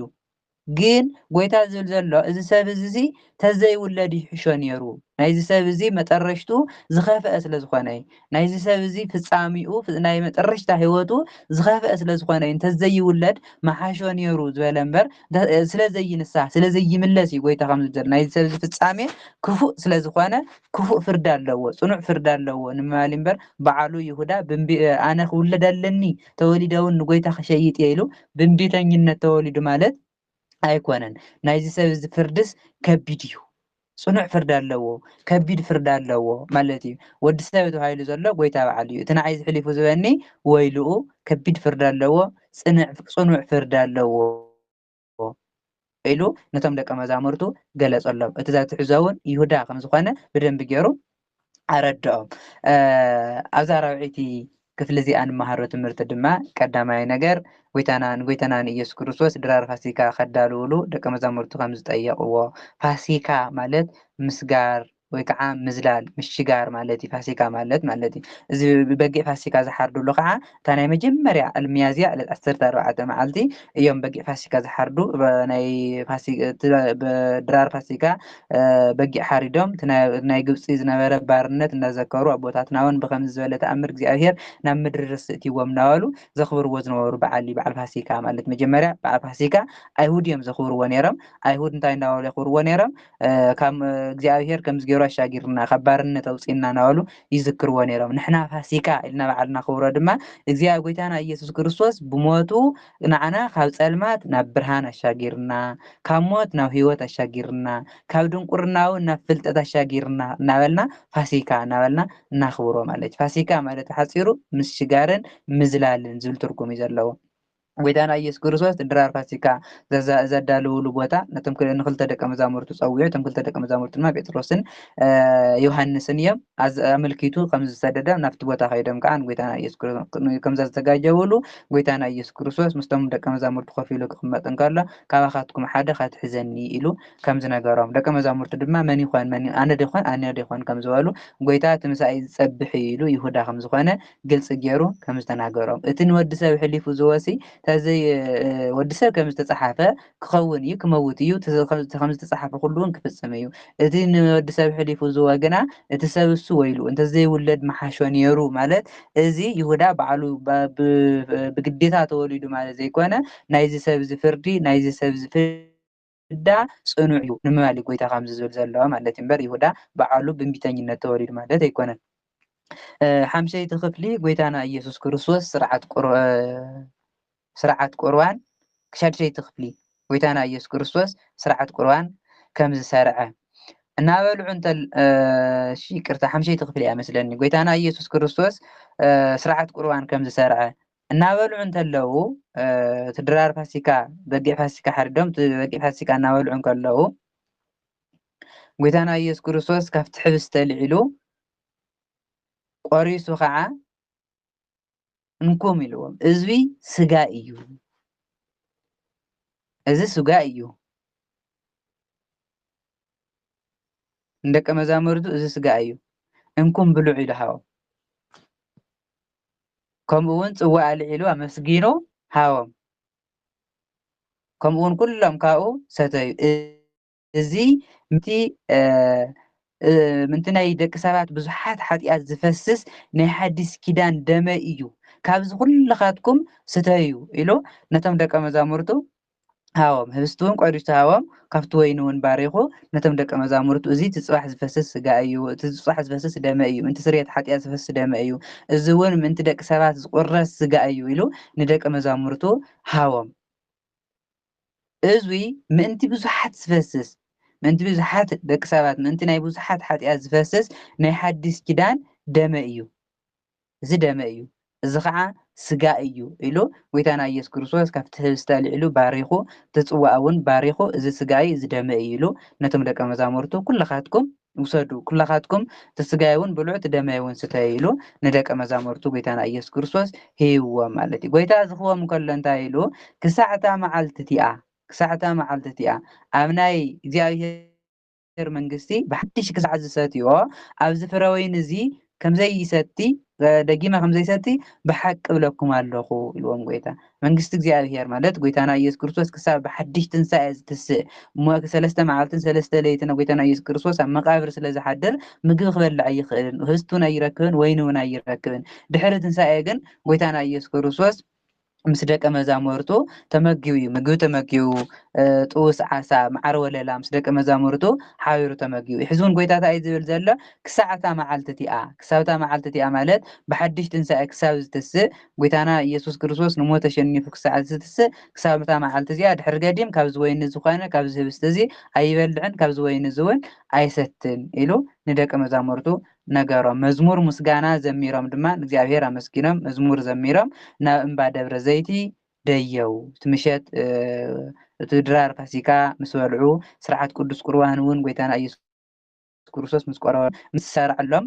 እዚ ስጋ እዩ እዚ ደመ እዩ ኢሉ ምስ ሃቦም ካብዚ ኩልኻትኩም ስተዩ እዚ ምእንቲ ናይ ብዙሓት ስርየት ሓጢኣት ንሕድገት ሓጢኣት ዝፈስስ ስጋ እዩ ኢሉ ምስ ተናገረ መዝሙር ዘሚሮም ኣመስጊኖም ምስ ደቀ መዛሙርቱ ናብ ደብረ ዘይቲ ደየው ኢሉ ኣብዚ ሓምሸይቲ ክፍሊ እዚኣ ንመሃሮ ትምህርቲ ቀዳማይ ነገር ጎይታና ኢየሱስ ክርስቶስ ካብቲ ዝበልዕዎ ዝነበሩ ህብስተ ልዒሉ እዚ ስጋ እዚ ዝቁረስ ስጋ እዩ ኢሉ ንደቀ መዛሙርቱ ከም ዝሃቦም ጽዋዕ እውን ልዒሉ እቲ ምእንቲ ንብዙሓት ስርየት ሓጢኣት ንሕድገት ሓጢኣት ዝፈስስ ደመ እዩ ካብዚ ስተዩ ኢሉ ካብቲ እዚ ስጋ እዩ እዚ ደመ እዩ ኢሉ ንደቀ መዛሙርቱ ከም ዝሃቦም ስርዓት ቁርባን ከም ዝሰርዐ ስርዓት ሓድሽ ኪዳን ከም ዝሰርዐ እዚ ስጋይ እዚ ደመ እዩ ምእንቲ ስርየት ሓጢኣት ዝፈስስ ስጋይን ደመይን እዚ ኢሉ ንደቀ መዛሙርቱ ከም ዝሃቦም ክሳብ እታ መዓልቲ እቲኣ ማለት ከዓ ክሳብ ትንሳኤ ጎይታና ኢየሱስ ክርስቶስ ክሳብ ዝትንስእ ካብዚ ምግቢ ካብዚ استزخونا كابزويني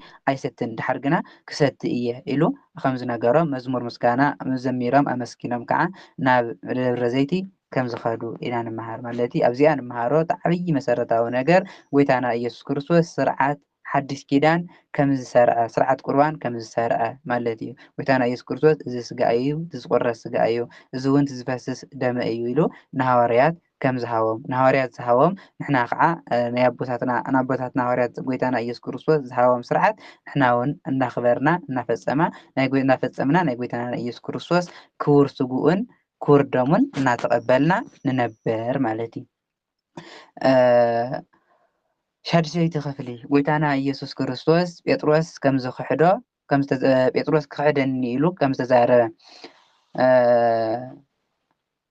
قويتانا يسوع كريستوس نتقواسا كقاتلو أيه أتنا قاعد ما خذتنا أيام زبل صحف علمو بزهليت زيا كل خاتكم بأي كتعنقفوا إغم بزهليت زيا كل خاتكم بأي كتعنقفوا إغم إلو نقرم زي قويتانا يسوع كريستوس أبتنويت زكرياس معرف 13 قصر شوعة زلق علي علوز نقرم زلو إكتلو لن ولاوي ويتزرو أواقع أمرياتو نلو أنا تقواسا قاتلو أيه أتم مقواسو كلهم كعا خبتانو إيام زبل أو تنويت زكرياس معرف 13 قصر شوعة زلق قال قويتانا يسوع كريستوس 5 زبل صحف له إذا دما بزاليت زي أخذ تسمى أنتي كل خاتكم بأي كتعنقفوا إخوم مالت كل خاتكم كتكحدوني إخوم كتفتنوا إخوم كم تزي بنبي زكريا استنجر قال لومي كفصاميو نولاوي توهايلو زلو غواسا توهايلو زلو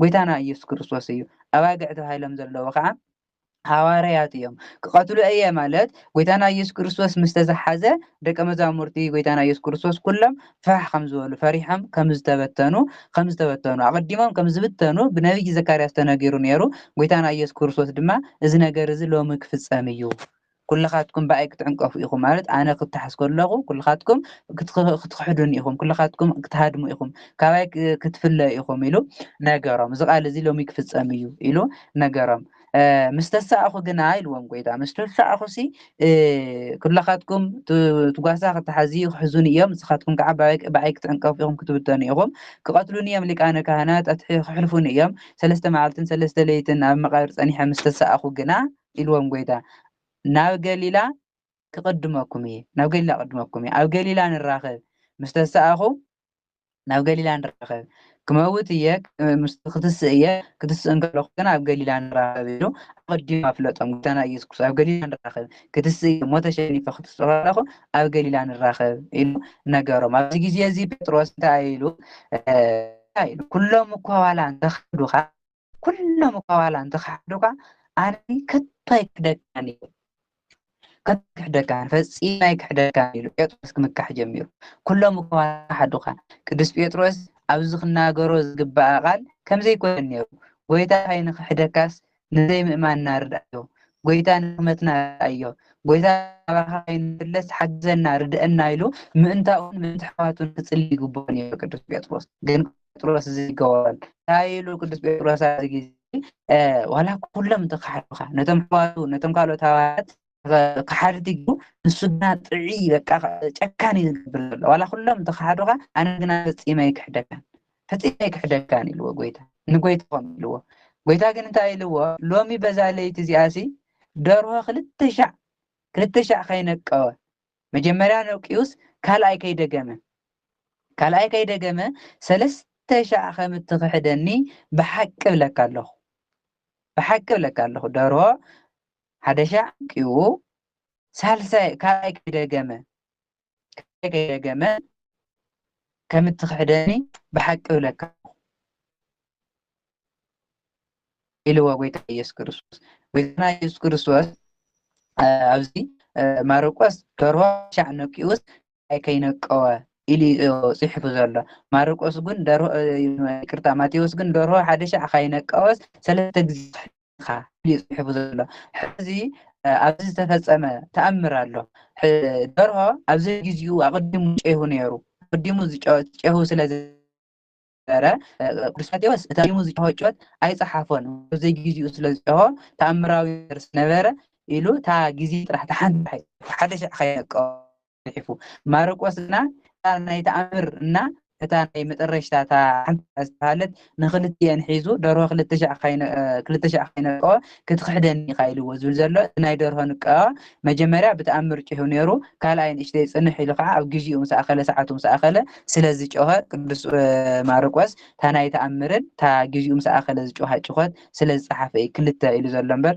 ምስ ማቴዎስ ዝፈላለ ነገር የብሉን ማርቆስ እታ ናይ ተኣምርን እታ ናይ ሰዓቱ ምስ ኣኸለን ፅሒፉሎ ማርቆስ ከዓ እታ ናይ ተኣምር ሓዲጉ ማቴዎስ ከዓ እታ ናይ ተኣምር ሓዲጉ እታ ግዜኡ ምስ ኣኸለ ዝጮኻ ጭኾት ፅሒፉ ሓደ ሻዕ ኢሉ ማለት እዩ ጎይታ ካልኣይ ከይጮኸ ሓደ ሻዕ ጭሄውስ ካልኣይ ከይደገመ ሰለስተ ግዜ ክትክሕደኒ ኢኻ ኢሉ ንጴጥሮስ ነገሮ ጴጥሮስ ግን ኣብዚ እንታይ ኢሉ ኣብዚ ጴጥሮስ ነቲ ትምክሕቱ ወሲኹሉ እሞ ንኸይክሕደካ ሓግዘኒ ንኸይክሕደካ ርድአኒ ካባኻ ንኸይፍለውን ሓግዘኒ ክብል ይግብኦ ነይሩ ግን እንታይ ኢሉ ምሳኻ ደኣ ክመውት እምበር ክሳዕ ሞት ምሳኻ ደኣ ክመውት እምበር ፈፂመ ይክሕደካ ምሳኻ እየ ዝመውት ምሳኻ ዋላ ክቐትሉን እምበር ፈፂመ ይክሕደካን ካባኻ ይፍለይን እናበለ የመና ልቡ ትሪሩ ብትዕቢት ተመሊኡ ኣነ ካባኻ ይፍለን ክሳዕ ሞት ምሳኻ ክመውት እየ ኢሉ ተናገረ ኩሎም እውን ጴጥሮስ ንባዕሉ ተመኪሑ ነቶም ካልኦት ኣሕዋቱ ነቶም ደቀ መዛሙርቱ እውን ኣመክሖም እሶም እውን ከምቲ ጴጥሮስ ዝበሎ ንሕና እውን ክሳዕ ሞት ምሳኻ ክንከውን ኢና እምበር ኣይንክሕደካን ካባኻ ይንፍለን ኢሎም ከምቲ ጴጥሮስ ዝተናገሮ ንሳቶም ኩሎም እቶም ደቀ መዛሙርቱ እውን ከምኡ በሉ ጴጥሮስ ትናቱ ንባዕሉ ነተመኪሑ ነቶም ኣሕዋቱ እውን ኣመክሖም ቅዱስ ጴጥሮስ ግን ኣብዚ ክገብሮ ዝግብኦ ዝነበረ ነገር ሓግዘና ርድአና ዝብል ነገር ክጥቀም ነይርዎ እምበር ዋላ እኳ እንተኸሓዱኻ ኣነ ኣይክሕደካን ክሳዕ ሞት እውን ምሳኻ ክመውት እምበር ፈፂመ ካባኻ ይፍለይን ኢሉ ቅዱስ ጴጥሮስ ትክገብሮ ዝግብኦ ግን ሓግዘኒ ዝብል ነገር ክጥቀም ዝግብኦ ነይሩ እዛ ትምክሕቲ እዚኣ እዛ ትዕቢት እዚኣ ግን ቅዱስ ጴጥሮስ ኣይጠቐመቶን ናብ ዝኸፍአ ስሕተት ናብ ክሕደት ኣብፂሓቶ ማለት እዩ ተዘይምካሕ ነይሩ ቅዱስ ጴጥሮስ እዚ ኩሉ ኣይመረኸቦን ነይሩ እታ ትምክሕቲ ግና ናብ ውድቀትን ናብ ጥፍኣትን ወሲዳቶ ናብ ክሕደት ኣብፂሓቶ ማለት እዩ ኣብዛ ሻድሸይቲ ክፍሊ እዚኣ ንመሃሮ ትምህርቲ ቀዳማይ ነገር እቲ ብነቢይ ዘካርያስ ዝተነገረ ትንቢት ጎይታና ኢየሱስ ክርስቶስ ሎሚ ክፍፀም እዩ ኢሉ ከም ዝተናገረ ትንቢተ ዘካርያስ ምዕራፍ 13 ቁፅሪ 7 ዘሎ ቃል በዛ ለይቲ እዚኣ ፍፀም እዩ ኢሉ ጎይታና ኢየሱስ ክርስቶስ ከም ዝተናገረ ብዓይ ክትዕንቀፉ ኢኹም ማለት ከዓ ጎይታና ኢየሱስ ክርስቶስ ምስ ተተሓዘ ኩሎም ስለዝብተኑ ስለዝክሕዱ ማለት እዩ ንሕና ይንፈልጦን ኢሎም ሞት ፈሪሖም ኩሎም ሓዲጎም እውን ጎይታና ኢየሱስ ክርስቶስ ፋሕ ስለ ዝብሉ እዩ ኖላዊ ተባሂሉ ዘሎ ጓሳ ተባሂሉ ዘሎ ጎይታና ኢየሱስ ክርስቶስ ኣባጊዕ ተባሂሎም ዘለዎ ከዓ ሃዋርያት ከም ዝኾኑ ኢና ንምሃር ማለት እዩ ጎይታና ኢየሱስ ክርስቶስ ምስ ተሰኣኹ ናብ ገሊላ ኣብ ገሊላ ንራኸብ ኢሉ ከዓ ቀዲሙ ንሃዋርያት ከም ዝነገሮምን ከም ዘፍለጦምን ካልኣይ ኣብዚ ንመሃሮ ትምህርቲ ናይ ጴጥሮስ ትምክሕቲ እዩ ጴጥሮስ ኩሎም ዋላ እንተኸሓዱኻ ኣነ ኣይክሕደካን ዝብል ናይ ጴጥሮስ ትምክሕቲ ነይሩ ጴጥሮስ ንሕዋቱ ከም ደከማታት ከም ሰነፋት ገይሩ ንባዕሉ ግን ብሉፅ ልዕል ዝበለ ሰብ ገይሩ ንሶም ዋላ እንተኸሓዱኻ ኣነ ግን ፈፂመ ኣይክሕደካን ኢሉ ንጎይታና ኢየሱስ ክርስቶስ ከም ዝተናገሮ ጎይታ ግን ደርሆ ሓደ ሻዕ ነቂኡስ ካልኣይ ከይደገመ ክትክሕደኒ ሰለስተ ግዜ ክትክሕደኒ ኢኻ ኢሉ ከም ዝነገሮ ጴጥሮስ ግን እዚ ክብሎ እንከሎ ጎይታ ክትክሕደኒ ኢኻ ክብሎ ከሎ ከይክሕደክ ትሓግዘኒ ካባኻ ከይትክለስ ርድአኒ ክንዲ ምባል ፈፂመ ኣይክሕደካን ክሳዕ ሞት ምሳኻ ክመውት እምበር ኣይክሕደካን ኢሉ ጴጥሮስ ከም ዝተመክሐ ተመኪሑ ነቶም ኣሕዋቱ ከም ዘመክሖም ኢና ንርዳእ ኣብዛ ሻድሸይቲ ክፍሊ እዚኣ ማለት እዩ ኣብዚ ንመሃሮ ዓብይ ትምህርቲ ድማ ትምክሕቲ ከንቱ ከም ዝኾነ ትምክሕቲ ንቅዱስ ጴጥሮስ እኳ ኣይጠቐሞን ትምክሕቲ ንኣይሁድ እውን ኣይጠቐሞን ኣይሁድ ንሕና ናይ እግዚኣብሔር ሰባት ኢና ንሕና ብሉፃት ህዝቢ ኢና ምሩፃት ህዝቢ ኢና ምሩፃት ዓሌት ኢና ናበሉ እዮም ዝምክሑ ነይሮም ኣይሁድ ግን ምሩፃት ኢና እዮም ዝብሉ ነይሮም እምበር ኮይኖም ኣይተረኸቡን ትምክሕቲ ብሓፂሩ ንደቂ ሰባት ዝጠቅም ኣይኮነን ትምክሕቲ ናብ ዝኸፍአ ውድቀትን ናብ ዝኸፍአ ስንፍናን ዘምርሕ እምበር ትምክሕቲ ረብሓ የብሉን እዚ እውን ቅዱስ ጴጥሮስ ትምክሕቲ ኣይተጠቐመሉን ቅዱስ ጴጥሮስ ትምክሕቱ ናብ ክሕደት ኣብፅሕዎ መጀመርያ ተመኪሑ እታ ትምክሕቱ ከዓ ናብ ክሕደት ኣብፅሓቶ ኣይሁድ እውን ተመኪሖም ትምክሕቶም ናብ ቁም ነገር የብፅሖምን ናብ ጎይታ ናብ ምስቃል ኣብፅሕዎ እና ክቡራት ኣብዚ ክነስተውዕሎ ዝግባእ ዓብይ ነገር ትምክሕቲ ከንቱ ከም ዝኾነ ንሕና እውን ክርስትያን ኢና ናይ እግዚኣብሔር ሰባት ኢና ኢልና ስለዝተመካሕና ክንድሕን ኣይንክእልን ስለዝተመካሕና ናይ እግዚኣብሔር ሰባት ክንከውን ኣይንክእልን ክርስትያን ኮይንና እንተተረኺብና ናይ እግዚኣብሔር ሰባት ኮይንና እንተተረኺብና ሕጊ ክርስቶስ እንተሓሊና ኢና ክንድሕን ንኽእል እምበር ትምክሕቲ ከም ዘየድሕነና እያ ተረድአና እሞ ትምክሕቲ ካብ ውሽጥና ኣውፂና ክንድብርዮ ከም ዘለና ኢና ንምሃር ኣብዛ 6ይቲ ክፍሊ ማለት እዩ 7ይቲ ክፍሊ ጎይታና ኢየሱስ ክርስቶስ ኣብ ጌቴሴማኒ ከም ዝጸለየ ጎይታና ኢየሱስ ክርስቶስ ጌቴሴማኒ ኣብ ደብረ ዘይት ከባቢ ዘሎ ንእሽተይ ውርድ ኢልካ ኣብ ደብረ ዘይት ዝርከብ ቦታ እዩ ናብቲ ቦታ እሱ ወፅኦ ናብ ጌቴሴማኒ ወፅኡ ንደቀ መዛሙርቱ ከዓ ኣብቲ ቦታ እሱ ክሳዕ ዝፅልስ ኣብዚ ፅንሕኒ ኢልዎም ኣብቲ ጌቴሴማኒ ነቶም ደቀ መዛሙርቱ ነቶም 9 ደቀ መዛሙርቱ ኣብዚ ቦታ ዝፅንሕኒ ኢልዎም ንጴጥሮስን ንያዕቆብን ንዮሃንስን ነዞም 2 ደቀ መዛሙርቱ ድማ ምስኡ ሒዝዎም ከደ ምስኡ ተማልኦም ካብኣቶም ንእሽተይ ፈተት ኢሉ ንእሽተይ ርሕቕ ኢሉ ካብኦም ንእሽተይ ርሕቕ ኢሉ ከም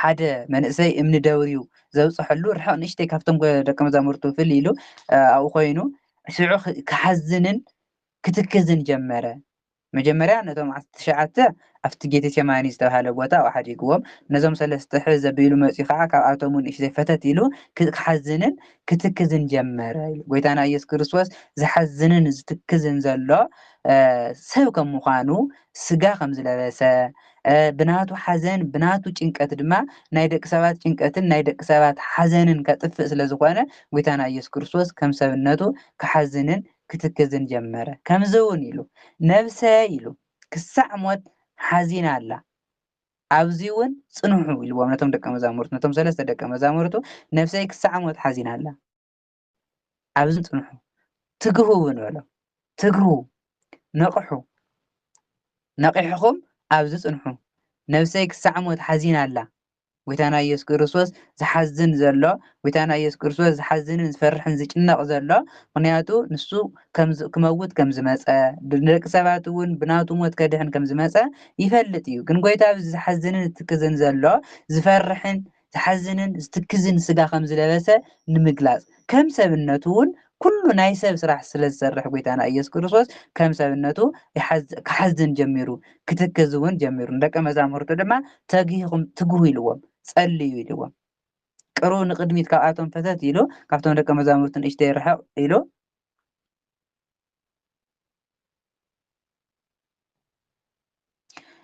ከምዚ ኢሉ ክጽሊ ጀሚሩ ዝከኣል እንተኮይኑሲ እዛ ሰዓት እዚኣሲ ካብ ጎይታና ኢየሱስ ክርስቶስ ካብኡ ንኽትሓልፍ ኣብ ምድሪ ተደፊኡ ጸለየ ኢሉ ዝከኣል እንተኮይኑ ዝከኣል ኣይኮነን ዝግበር ኣይኮነን ግን ዝከኣል እንተኮይኑ ሕዚ ጎይታና ኢየሱስ ክርስቶስ ኣብ ምድሪ ተደፊኡ ዝጽሊ ዘሎ ጎይታና ኢየሱስ ክርስቶስ ዓለም ዝድሕን ደቂ ሰባት ዝድሕኑ ብሞቱ ከም ዝኾኑ ይፈልጥ ብዘይካ ናይ ጎይታና ኢየሱስ ክርስቶስ ሞት ደቂ ሰባት ከም ዘይድሕኑ ይፈልጥ ግን ከም ሰብነቱ ዝከኣል እንተኮይኑ ግን ኣይከኣልን እምበር ዝከኣል እንተኮይኑ እዛ መዓልቲ እዚኣ ሰዓት እዚኣ ንኽትሓልፍ ጎይታና ኢየሱስ ክርስቶስ ኣብ ምድሪ ተደፊኡ ጸለየ እዚ ድማ ጎይታ ብዘይካ ናቱ ሞት ብዘይካ ናቱ መከራ ደቂ ሰባት ከም ዘይድሕኑ ይፈልጥ ግን እዚ እንታይ እዩ ዝብል ዘሎ ከምዚ ዓይነት መከራ ከምዚ ዓይነት ግፍዒ ከምዚ ዓይነት ከቢድ ጭንቂ ክበፅሐኩም እንከሎ ንስኻትኩም ከምዚ ኢልኩም ጸልዩ እቲ መከራ ምእንቲ ክሓልፈልኩም ከምዚ ኢልኩም ጸልዩ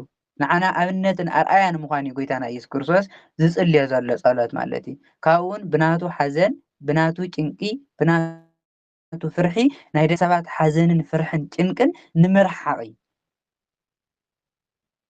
ከምዚ ኢሉ እውን ክጽሊ ጀሚሩ ጸሎት ክጽሊ እንከሎ ኣባ ኣቦይ ኣቦይ ኩሉ ይከኣለካ እዩ እሞ ኩሉ ይከኣለካ እዩ ኩሉ ክትገብር ትኽእል ኢኻ ነዛ ጽዋዕ እዚኣሲ ካባ ይሕልፋ ነዛ ሞት እዚኣስ ካባ ይሕልፋ ግና ኢሉ ጎይታ ፍቃድካ ደኣ ይኹን እምበር ፍቃደይ ኣይኹን ፍቃደይ ዘይኮነስ ፍቃድካ ይኹን እናበለ ክጽሊ ጀሚሩ ኣባ ኣቦ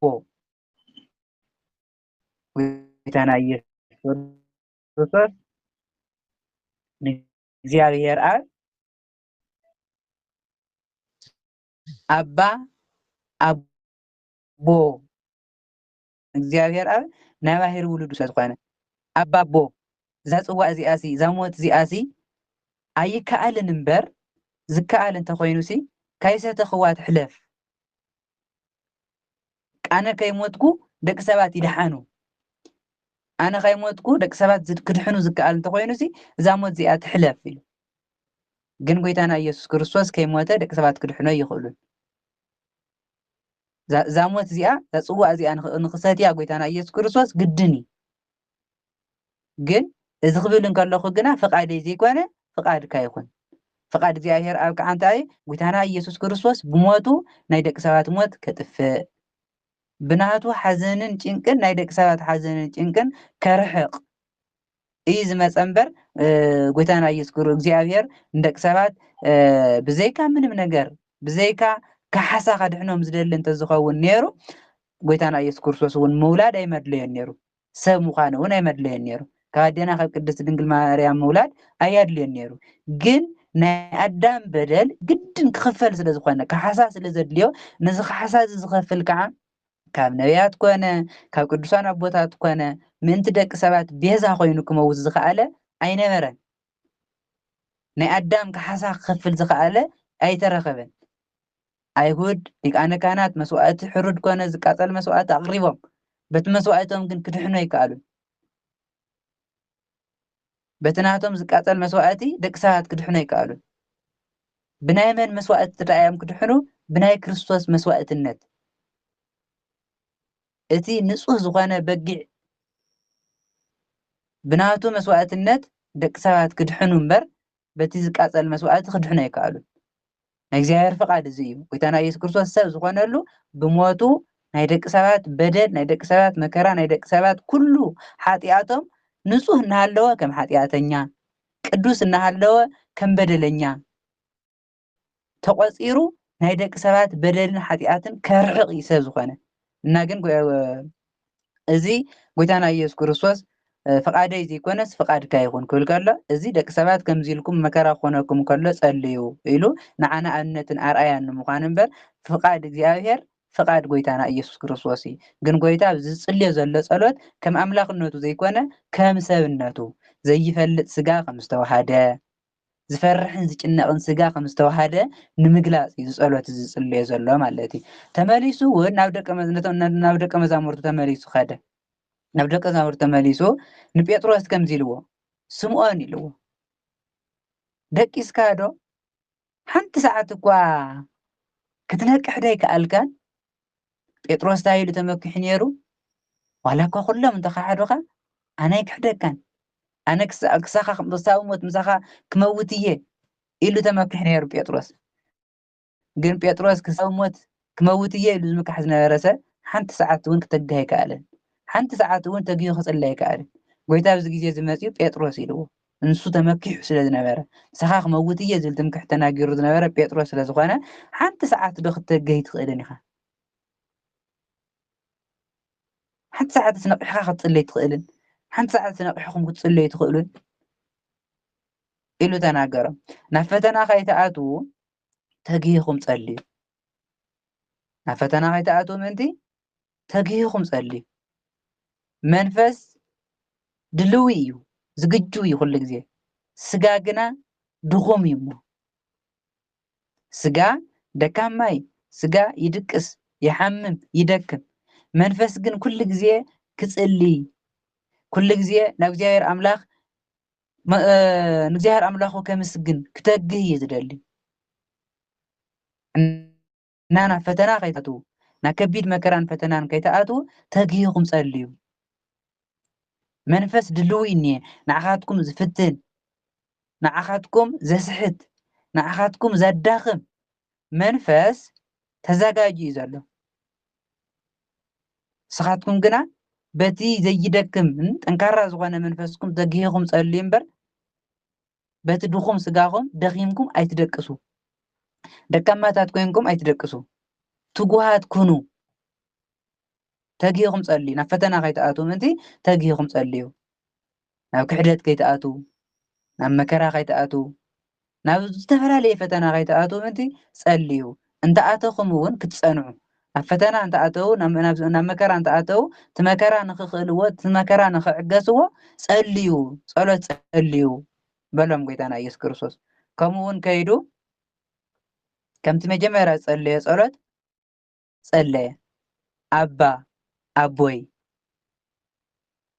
ኩሉ ይከኣለካ እዩ እሞ ነዚ ፅዋዕ እዚ ኣነ ከይሰተኽዎ ኣሕልፍዎ ግን ፈቃደይ ዘይኮነስ ፈቃድካ ይኹን ኢሉ ጎይታና ኢየሱስ ክርስቶስ ንኻልኣይ ግዜ ጸለየ ኸይዱ ንኻልኣይ ግዜ ጸለየ እዚ እውን ዝጽልዮ ዘሎ ጸሎት ከምቲ መጀመርያ ዝገለጽናየ እዩ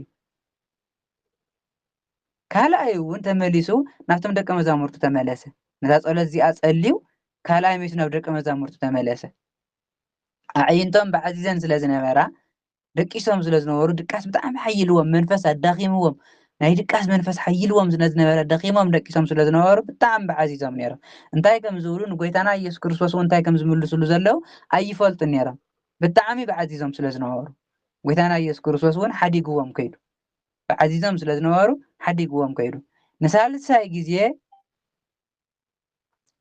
ግዜ ከይዱ ጎይታና ኢየሱስ ክርስቶስ ከምተን ቀዳማይን ካልኣይን ዝጸለየን ጸሎት ንሳልሳይ ግዜ እውን ጸለየ ኣባ ኣቦይ እዚ ኩሉ ከኣለካ እሞ እዚ ጽዋዕ እዚ ከይሰተኽዎ ካባይ ይሕለፍ ግና ፈቃደይ ዘይኮነስ ፈቃድካ ይኩን ኢሉ ንሳልሳይ ግዜ ጸለየ ነዛ ጸሎት እዚኣ ምስ ጸለየ ነዛ ጸሎት እዚኣ ጸልዩ ንሳልሳይ ግዜ ናብቶም ደቀ መዛሙርቱ ምስ ተመለሰ ሕዚ እውን ደቂሶም ረኺቦም ኣይነቁሑን ኣይተግሁን ኣይጸለዩን ደቂሶም ረኺቦም ደጊም ደቅሱ ዕረፉ ጎይታና ኢየሱስ ክርስቶስ ደጊም ደቅሱ ዕረፉ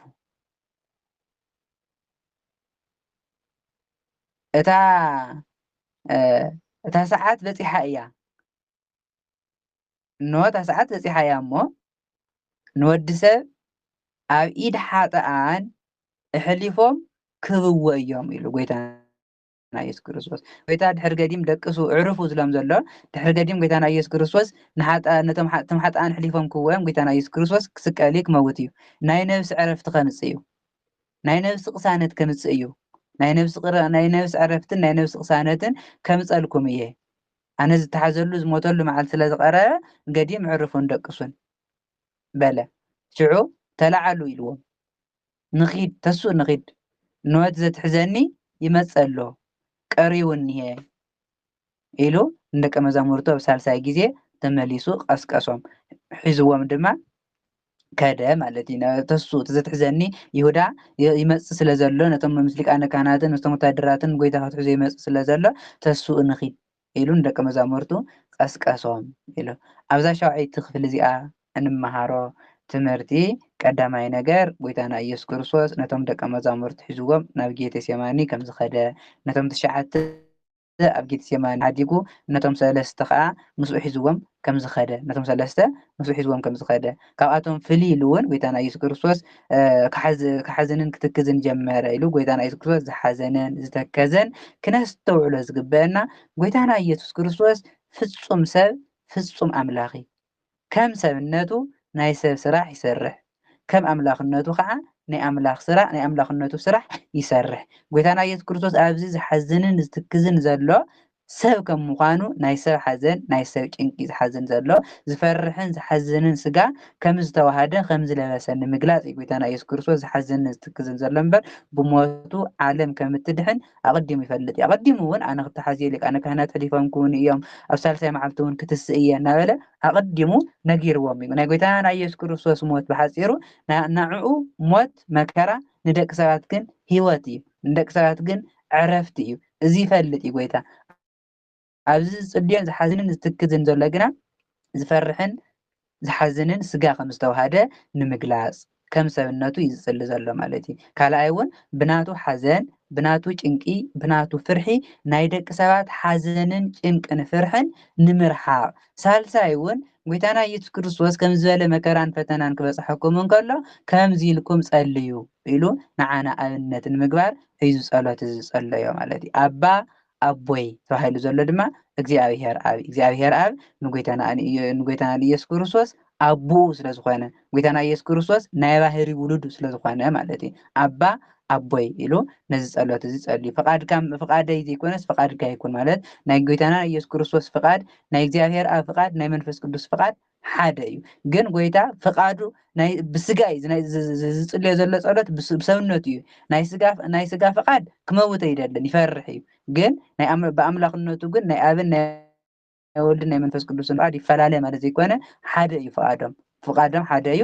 ፍቃድ እግዚኣብሔር ጎይታና ኢየሱስ ክርስቶስ ክመውት እዩ ናይ ክርስቶስን ናይ መንፈስ ቅዱስን ናይ እግዚኣብሔር ኣብን ፍቃድ ከዓ ሓንቲ እያ እምበር ፍቃዶም ይፈላለ እዩ ማለት ኣይኮነን እዚ ፍቃድ ዘሎ ፍቃድ ስጋ ካብ ሞት ክተርፍ እዩ ናይ ጎይታና ኢየሱስ ክርስቶስ ብናይ መለኮታዊ ፍቃዱ ግና ሞይቱ ብሞቱ ዓለም ከድሕን ስለዝኮነ ፍቃድና ይኩን ማለት እዩ ፍቃድና ይኩን ፍቃድካ ይኩን ክብል ከሎስ ከየጋግየና ሰለስተ ፍቃድ ዘለዎም ዝብል ነገር ከይና ምፅን ንምባለ ሓደ ፍቃድ ዘለዎም ፍቃድ ዘይኮነ ፍቃድካ ይኩን ክብል ከሎ ከም ናይ ስጋ ፍቃድ ዘይኮነስ ከምቲ ናይ መለኮት ፍቃዱ መለኮታዊ ፍቃዱ ምስ እግዚኣብሔር ኣብ ሓደ እዮም እናስ ከም ፍቃድና ይኩን ማለት እዩ ሓደ ፍቃድ እዩ ዘሎ ስላሴ እምበር ዝተፈላለየ ፍቃድ የለን ጴጥሮስ ኣብዚ ጴጥሮስ ክንደይ እናተመክሐ ዝነበረ ምሳኻ ክመውት እየ ዝብል ነበረ ጴጥሮስ ግን ሓንቲ ሰዓት ክተግህ ከም ዘይከኣለ ሓንቲ ሰዓት ተጊህ ክፅሊ ከም ዘይከኣለ ትምክሕቲ እቲ ዝምክሖ ዝነበረ ትምክሕቲ ኩሉ ከንቱ ኮይኑ ኣይኮነን ዶ ምስ ጎይታ ክመውትስ ሓንቲ ሰዓት እኳ ክተግህ ኣይከኣልን ጴጥሮስ ማለት እዩ ጎይታና ኢየሱስ ክርስቶስ ናብ ፈተና ከይተኣትዉ ተጊህኩም ፀልዩ ከም ዝበለ ኣብዚ ንሕና ንመሃሮ ትምህርቲ ድማ ኩሉ ግዜ ተጊና ክንፀሊ ከም ዘለና ማለት ዘይድቅስ ፀላእ ኣለና ዘይድቅስ ፀላእ ኩሉ ግዜ ንዓና ከስሕት ንዓና ናብ ሓጢኣት ናብ ውድቀት ክወስድ ዝደሊ ዘይድቅስ መንፈስ ኩሉ ግዜ ኣለና ንሕና እውን ነዚ ፈሊጥና ኩሉ ግዜ ተጊህና ክንፅሊ ከም ዘለና ኩሉ ግዜ ኣብ ጸሎት ክንፅመድ ከም ዘለና እያ ትምህረና እዚኣ ማለት እዩ ጎይታና ኢየሱስ ክርስቶስ ኣብ መጨረሻ ንደቀ መዛሙርቱ ዝዕርፉ ዝበሎም ናይ ነብሲ ዕረፍቲ ዝመፀሉ ግዜ ቀሪቡ ኣሎ ንምባል ከምኡ ዝብሎም ዘሎ ማለት እዩ ዘትሕዘኒ መፂሎሞ ንኺድ ኢሉ ከም ዘልዕሎምን ከም ዝቀስቀሶምን ደቀ መዛሙርቲ ጎይታ ግን ብጣዕሚ ድቃስ ከም ዝሓየሎም ጎይታ መፂኡ ክዛረቦም ከሎ ምስኡ ክዛረቡ ከለውስ እንታይ ይብሉ እንታይ ከም ዝብልዎ ዝነበሩ ኣይፈልጡን ነይሮም ብጣዕሚ መንፈስ ኣሸኒፍዎም ኣዳኺምዎም ነይሮም እዚ ከዓ እንታይ ብዘይ ምትግሆም ብዘይ ምፅላዮም ተዳኺሞም ነይሮም ማለት እዩ እና ጸሎት መሰረታዊ ነገር እዩ ጸሎት ሰይጣን ከየሽንፈና ይገብር ጸሎት ነቲ ንዓና ዝከራኸበና ሰይጣን ርእሱ እዩ ዝወቅዐልና ያዳኽመልና ጸሎት ማለት እዩ እና ኩሉ ግዜ ተጊሂና ናብ ፈተና ከይንኣቱ ሰይጣን ከየሸንፈና ከያዳኽመና ናይ ስንፍና ድቃስ ናይ ውድቀት ድቃስ ከየምፀልና ምእንቲ ኩሉ ግዜ ተጊሂና ክንፅሊ ከም ዘለና ኢና ንምሃር ኣብዚኣ ንምሃሮ ዓብዪ ነገር ኩሉ ግዜ ተጊሂና ክንፅሊ ከም ዘለና ኢና ንምሃር ኣብዛ ሻብዐይቲ ክፍሊ ማለት እዩ ሻምነይቲ ክፍሊ ጎይታና ኢየሱስ ክርስቶስ ከም ዝተሰሓዘ ጎይታና ኢየሱስ ክርስቶስ ከምዚ ኢሉ ክዛረብ እንከሎ ንዑ ዘትሕዝኑ መፅኦም ኣለዎ እሞ ንኺድ ኢሉ ክዛረቦም ከሎ ሽዑ ንሽዑ ካብቶም 12 ደቀ መዛሙርቱ እቲ ይሁዳ ቆሮታዊ መፀ ምስኡ እውን ካብ ሊቃነ ካህናት ካብ መምህራን ሕጊ ካብ ሽማግለታት ዝተለኣኹ ኣሲፍትን ኣብ ትርትን ዝሓዙ ብዙሓት ሰባት ነይሮም ምስ ይሁዳ ዝመፁ ምስ ይሁዳ ቆሮታዊ ዝመፁ ካብ ሊቃነ ካህናት ካብ መምህራን ካብ ሽማግለታት ኣብ ትርትን ኣሲፍትን ሒዞም ናብ ጎይታና ናብ ኢየሱስ ክርስቶስ መፅኦም እቲ ዘትሕዞ ከዓ ይሁዳ ነቶም እንታይ ዝብል ምልክት ሂብዎም ነይሩ እቲ ኣነ ዝስዕሞ ንሱ እዩ እቲ ዝስዕሞ ንሱ እዩ እሞ ኣፅኒዕኹም ሒዝኩም ውሰድዎ ኣነ ክስዕሞ እየ መምህር ዳሕና ደው ኢልካ ኢለ ክስዕሞ እየ ንሱ ከም ምዃኑ ፈሊጥኩም ከዓ ሓዝዎ ዝብል ነዚ ምልክት እዚ ኣቐዲሙ ሃቦም ይሁዳ ነቶም ሊቃነ ካህናትና ፈሪሳውያን መምህራን ሕጊ ነዚ ምልክት እዚ ሃቦም ሽዑ ይሁዳ ነዚ ምልክት እዚ ምስ ሃቦም ናብኡ ቅርብ ኢሉ መምህር ኢሉ ሰዓሞ ሰላም ንዓኻ ይኹን መምህር ኢሉ ንጎይታና ንኢየሱስ ክርስቶስ ሰዓሞ እዚ ምስዓም እዚ ግን ኣኽቢርዎ ፈትይዎ ዘይኮነ ንጎይታ ከምዚ ኢሉ ዝስዕሞ ዘሎ ንኸትሕዞ ዝሃቦም ምልክት እዩ ትዝስዕሞ ንሱ ስለዝኾነ ንዕኡ ሒዝኩም ውሰድዎ ዝብል ምልክት ኣቐዲሙ ሂብዎም ስለዝነበረ ዳሕና ደው ኢልካ መምህር ኢሉ ንጎይታና ንኢየሱስ ክርስቶስ ሰዓሞ ንሳቶም ከዓ ኣእዳዎም ዘርጊሖም ሓዝዎ ኣቐዲሙ ትዝስዕሞ ይሓዝዎ ኢልዎም ስለዝነበረ ንጎይታ ምስ ሰዓሞ ተቐዳዲሞም ከይዶም ሓዝዎ ካብቶም ምስኡ ደው ኢሎም ዝነበሩ ካብቶም ምስ ጎይታና ኢየሱስ ክርስቶስ ዝነበሩ ማለት እዩ ንዓሽከር ሊቃነ ካህናት ሰይፉ መዚዙ ወቕዖ እዝኑ እውን ቆረፆ ኢሉ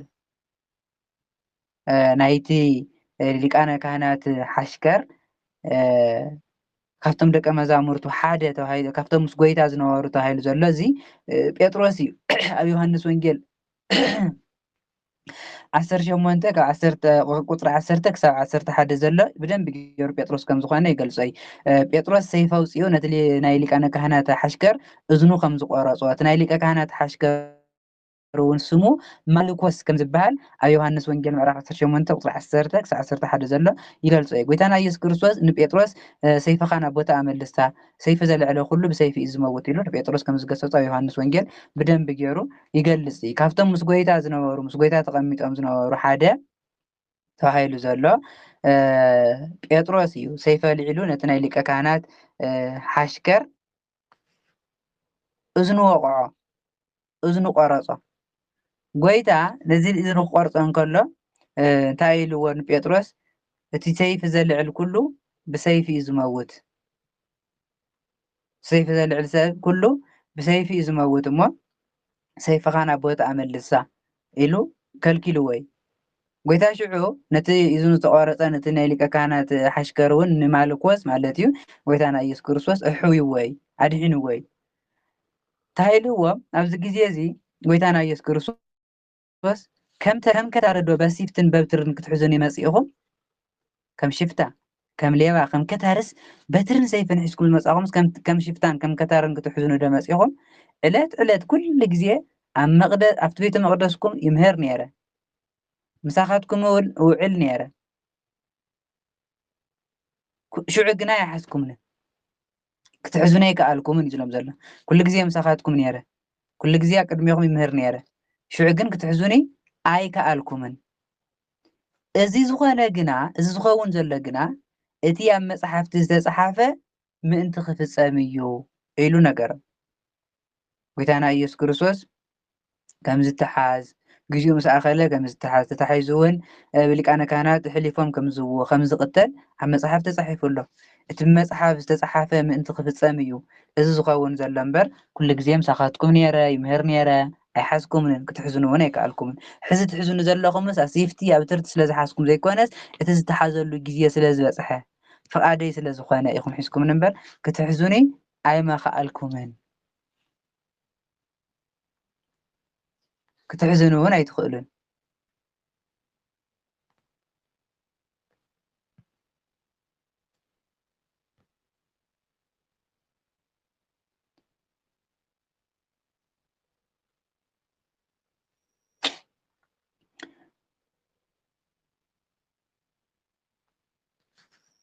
ንሶም ታሲፍትን ታብትርን ሒዞም ብኡ በተሲፍቶምን ኣብ ትሮምን ኣፈራሪሖም ዝሓዝዎ ከይመስሎም ምእንቲ እዩ ጎይታ ዘፍልጦም ዘሎ። ሕዚ ዝሓዝኩም ንሲ እቲ ናይ መፅሓፍ ቃል ንክፍፀም እምበር ብናትኩም ኣሲፍትን ኣብ ትርትን ሲ ኣይኮነን ኩሉ ግዜ ምሳኹም ነይረ እየ ግና ክትሕዙኒ ኣይከኣልኩምን። ኣብ ዮሃንስ ወንጌል ምዕራፍ 18 ኣብ ቁፅሪ 19 እንታይ ኢልዎም ጎይታና ኢየሱስ ክርስቶስ ኣነሲ ንዓለም ብገሃድ እየ ዝተዛረብኩ ኩሉ ሻዕ እውን ኣብ ቤተ መቅደስ ኣኪብኩምሎ ዝነበርኩም ኣብ ቤተ ፀሎትኩም ኩሉ ግዜ ይምህረኩም ነይረ ብሕቡእ ዝተዛረቡ ኩሉ መዓልትስ የለን ኢልዎም። ዮሃንስ ወንጌል ምዕራፍ 18 ቁፅሪ 20 ኩሉ ግዜ ኣብ ቤተ መቅደስ ብግልፂ ሰብ እንዳርኣየኒ ብግልፂ እየ ዝምህር ነይረ ተሓቢአ ዝምሃር ኩሉ መዓልትስ የብለይን። ኩሉ ግዜ ጎይታ ብግልፂ እዩ ዝምህር ነይሩ ተሓቢኡ ኣይኮነን ዝምህር ነይሩ ግን ሽዑ ኣይሓዝኩምንን ናብ ክምህር እንከለኹ ኣይሓዝኩምንን። ሕዚ ትሕዝኑ ዘለኹም ግና ብሓይልኩም ብጉልበትኩም ዘይኮነን ፍቃደይ ስለዝኾነን እቲ ናይ መፅሓፍቲ ቃል ምእንቲ ክፍፀመን እዩ ኢሉ ኣፍለጦም። ኩሎም ደቀ መዛሙርቱ ጎይታ እቀትሎ ለንወላዊ ወይ ዘረው ኣባግዓ መርኤቱ ዝብል ቃል ክፍፀም እዩ ኢሉ ተናጊርዎ ዝነበረ ቃል ሕዚ ተፈፀመ። ትንቢተ ዘካርያስ ምዕራፍ 13 ክፍፀም ኢሉ ተናጊርዎ ዝነበረ ቃል ተፈፂሙ። ኩሎም ደቀ መዛሙርታ ሓዲጎም ወሃዲሞም እታ ትንቢት ተፈፂማ ትኖላዊ ተታሒዙ ትጓሳ ምስ ተተሓዘ እቶም ኣባጊዕ እቶም ደቀ መዛሙርቱ ፋሕ ኢሎም ተበቲኖም ሃዲሞም። ኣብዚ ግዜ እዚ ሓደ ዕርቃኑ ሰውነቱ ብነፀላ ዝሸፈነ መንእሰይ ይስዕቦ ነበረ። እዚ ሰብ እዚ መን ከም ምዃኑ ይፍለጥን ሓደ መንእሰይ ተባሂሉ ዘሎ ግን ኣብ ሓደ ታሪክ ማርቆስ ከም ዝኾነ ባዕሉ ማርቆስ እዩ ዝብል ታሪክ ኣሎ። ግን ብግልፂ እዚ ሰብ እዚ መን ምዃኑ ኣይግለፅን። ዕርቃኑ ብነፀሉ ሸፊኑ ይስዕቦ ነበረ። እቶም መናእሰይ እቶም ኣጓብዝ ምስ ሓዝዎ ነቲ መንእሰይ ምስ ሓዝዎ ንሱ ድማ ነቲ ነፀልኡ ነቲ ተጎናፂፍዎ ዝነበረ ክዳን ሓዲጉ ጥራሕ ዝባኑ ሃዲሙ ኣምሊጡ ማለት እዩ። ሃዲሙ ኣምሊጡ እዚ መንእሰይ እዚ ግን መን ከም ምዃኑ ስሙ ኣይተፃሓፈን ኣይተገለፀን። ኣብ ታሪክ ግን ማርቆስ እዩ ዝብል እምነት ኣሎ ወይ ከዓ ማርቆስ እዩ ተባሂሉ ዝተረኸሉ ታሪክ ኣሎ። ብግልፂ ግን እዚ ሰብ እዚ እከለ እዩ ተባሂሉ ኣይተፃሓፈን። ጎይታና ኢየሱስ ክርስቶስ ስዒብዎ ነይሩ።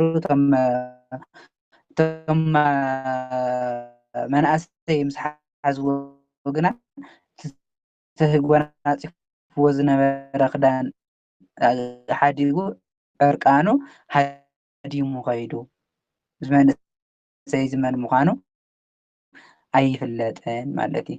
ኣብዛ ሻሙነይቲ ክፍሊ እዚኣ ንመሃሮ ትምህርቲ ቀዳማይ ነገር ንጎይታና ንኢየሱስ ክርስቶስ ይሁዳ ምስ ሊቃነ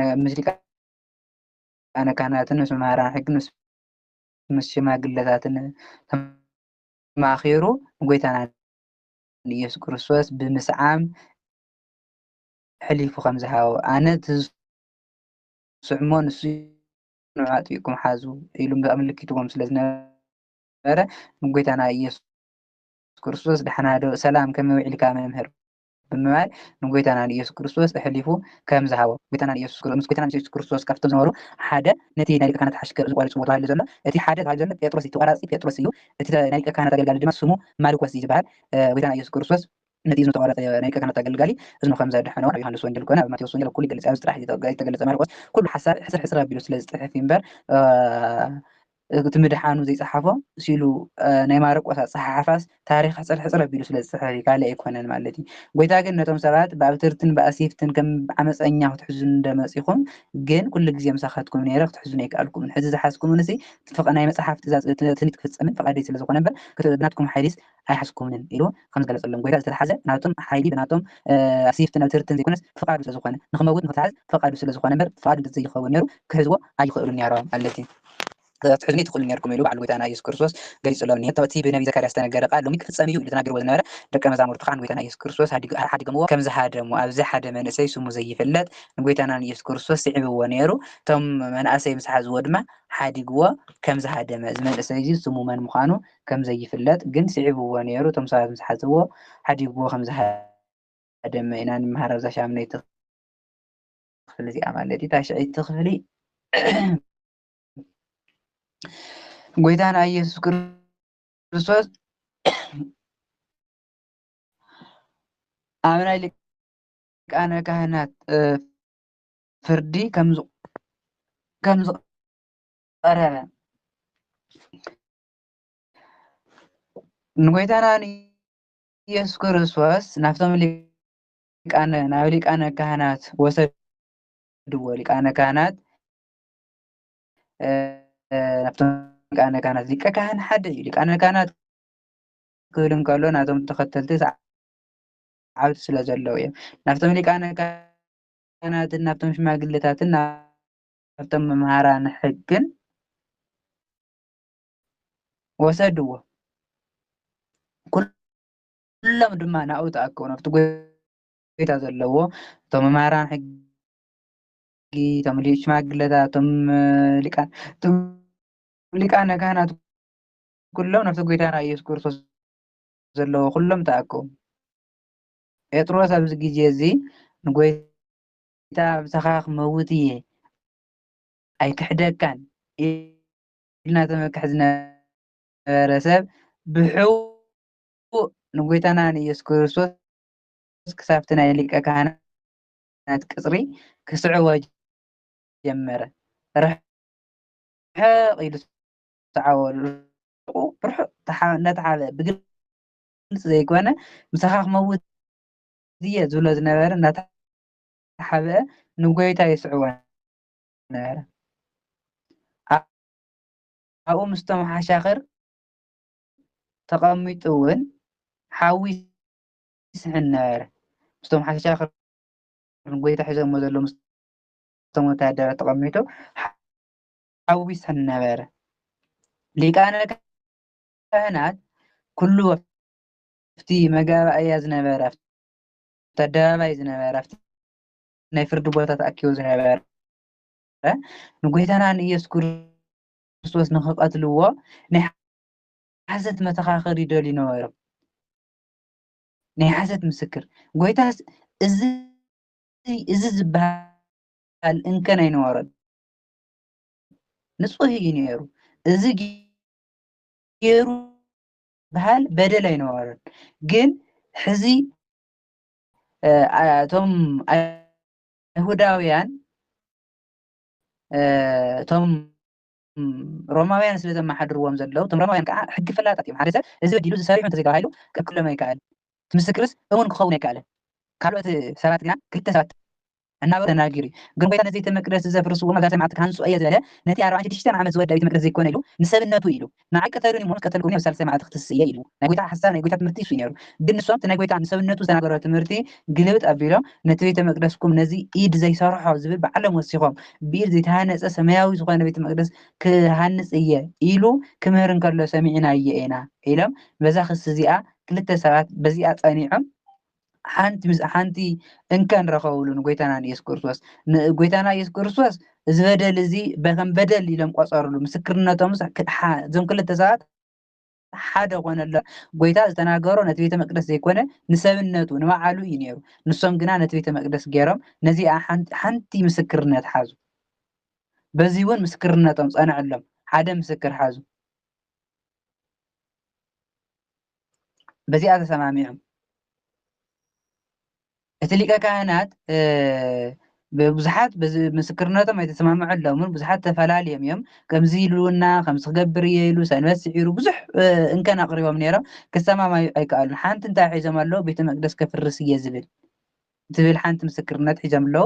ብዙሕ እቲ ዘቕረብዎ ምስክርነት ኩሉ ግን ኣይተሰማምዐን። እቲ ሊቀ ካህናት ቀያፋ እዩ። እቲ ሊቀ ካህናት ድማ ኣብ ማእኸሎም ደው ኢሉ በዚ ዝምስክሩልካ ዘለው ሲ እትምልሶ ዶ የብልካን ኢኻ? ኣይትምልስን ዲኻ? ዓፀፋ መልሲ ኣይትህብን ዲኻ? ኣይትከራኸርን ዲኻ? ኣይትማጎትን ዲኻ በሉ። ንጎይታና ኢየሱስ ክርስቶስ ከምኡ ኢሉ ጠየቆ። ጎይታ ግን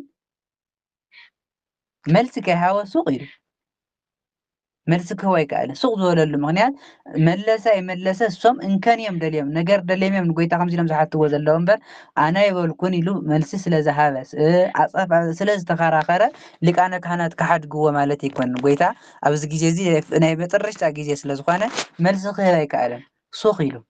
እቲ ሊቀ ካህናት ግን እንታይ ኢልዎ?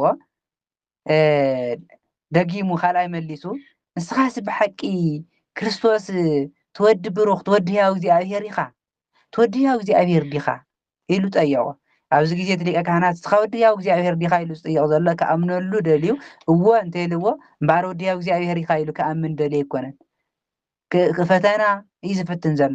እወ እንተይሉ ወዲ እግዚኣብሔር እየ ኢልና ዝብል ካልኣይ ነጥቢ እዮም ክሕዙ ደልዮም። ሓንቲ ነጥቢ ቤተ መቅደስ ከፍርሶ እየ ኢልና ኢሎም ካልእ ሓንቲ ነጥቢ ሒዞም ኣለዉ። ካሊእ ነጥቢ ስለ ዘለው ንስኻስ ወዲ እግዚኣብሔር ዲኻ ኢሉ ሓተቶ። ወዲ እግዚኣብሔር ዲኻ? ንስኻ ወዲ እግዚኣብሔር ኢኻ ኢሉ ሓተቱ። ኣብ ማቴዎስ ወንጌል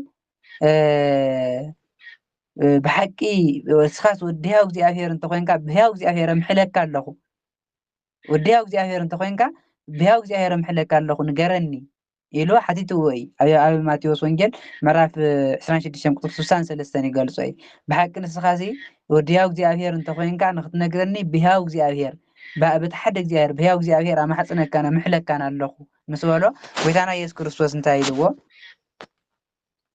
እወ ኢልዎ ኣነ እየ ትኽክል ወዲ እግዚአብሔር እየ ክርስቶስ እየ ኣነ ትወዲ ብሩኽ ክርስቶስ ኣነ እየ ንወዲ ሰብ ኣብ የማን ሓይሊ ተቐሚጡ ኣብ የማን ሓይሊ ኣብ ናይ ኣቦኡ መዓርነት ኣብቲ ናይ ኣቦኡ ክብሪ ተቐሚጡ ብደመና ሰማይ ክመፅእ እንከሎ ክትርእይዎ ኢኹም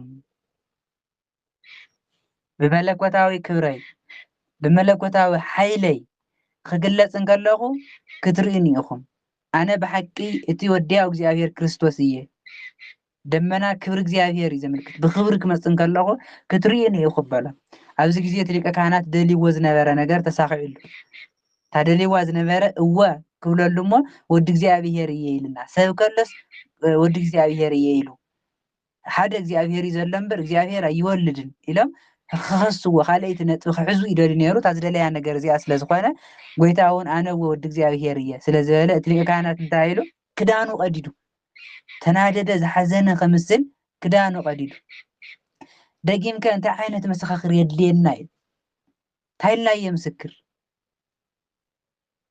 ፀርፉ በዓልትኩም ሰሚዕኩም ኣለኹም ወዲ እግዚኣብሔር እየ ክብል ከሎ ሰሚዕኩም ኣለኹም እንታይ ትብሉ ወዲ እግዚኣብሔር እየ ምባል ንእግዚኣብሔር ምፅራፍ እዩ ሰብ ከሎ ኣነ ወዲ እግዚኣብሔር እየ ብምባሉ ኣብ ልዕሊ እግዚኣብሔር ምስላቁን እግዚኣብሔር ምውራዱ እዩ እዚ ክብል እንከሎ ሰሚዕኩም ኣለኹም እንታይ ምስክር ኣድሊና ድሕሪ ገዲም ባዕልኩም ከ እንታይ ትብሉ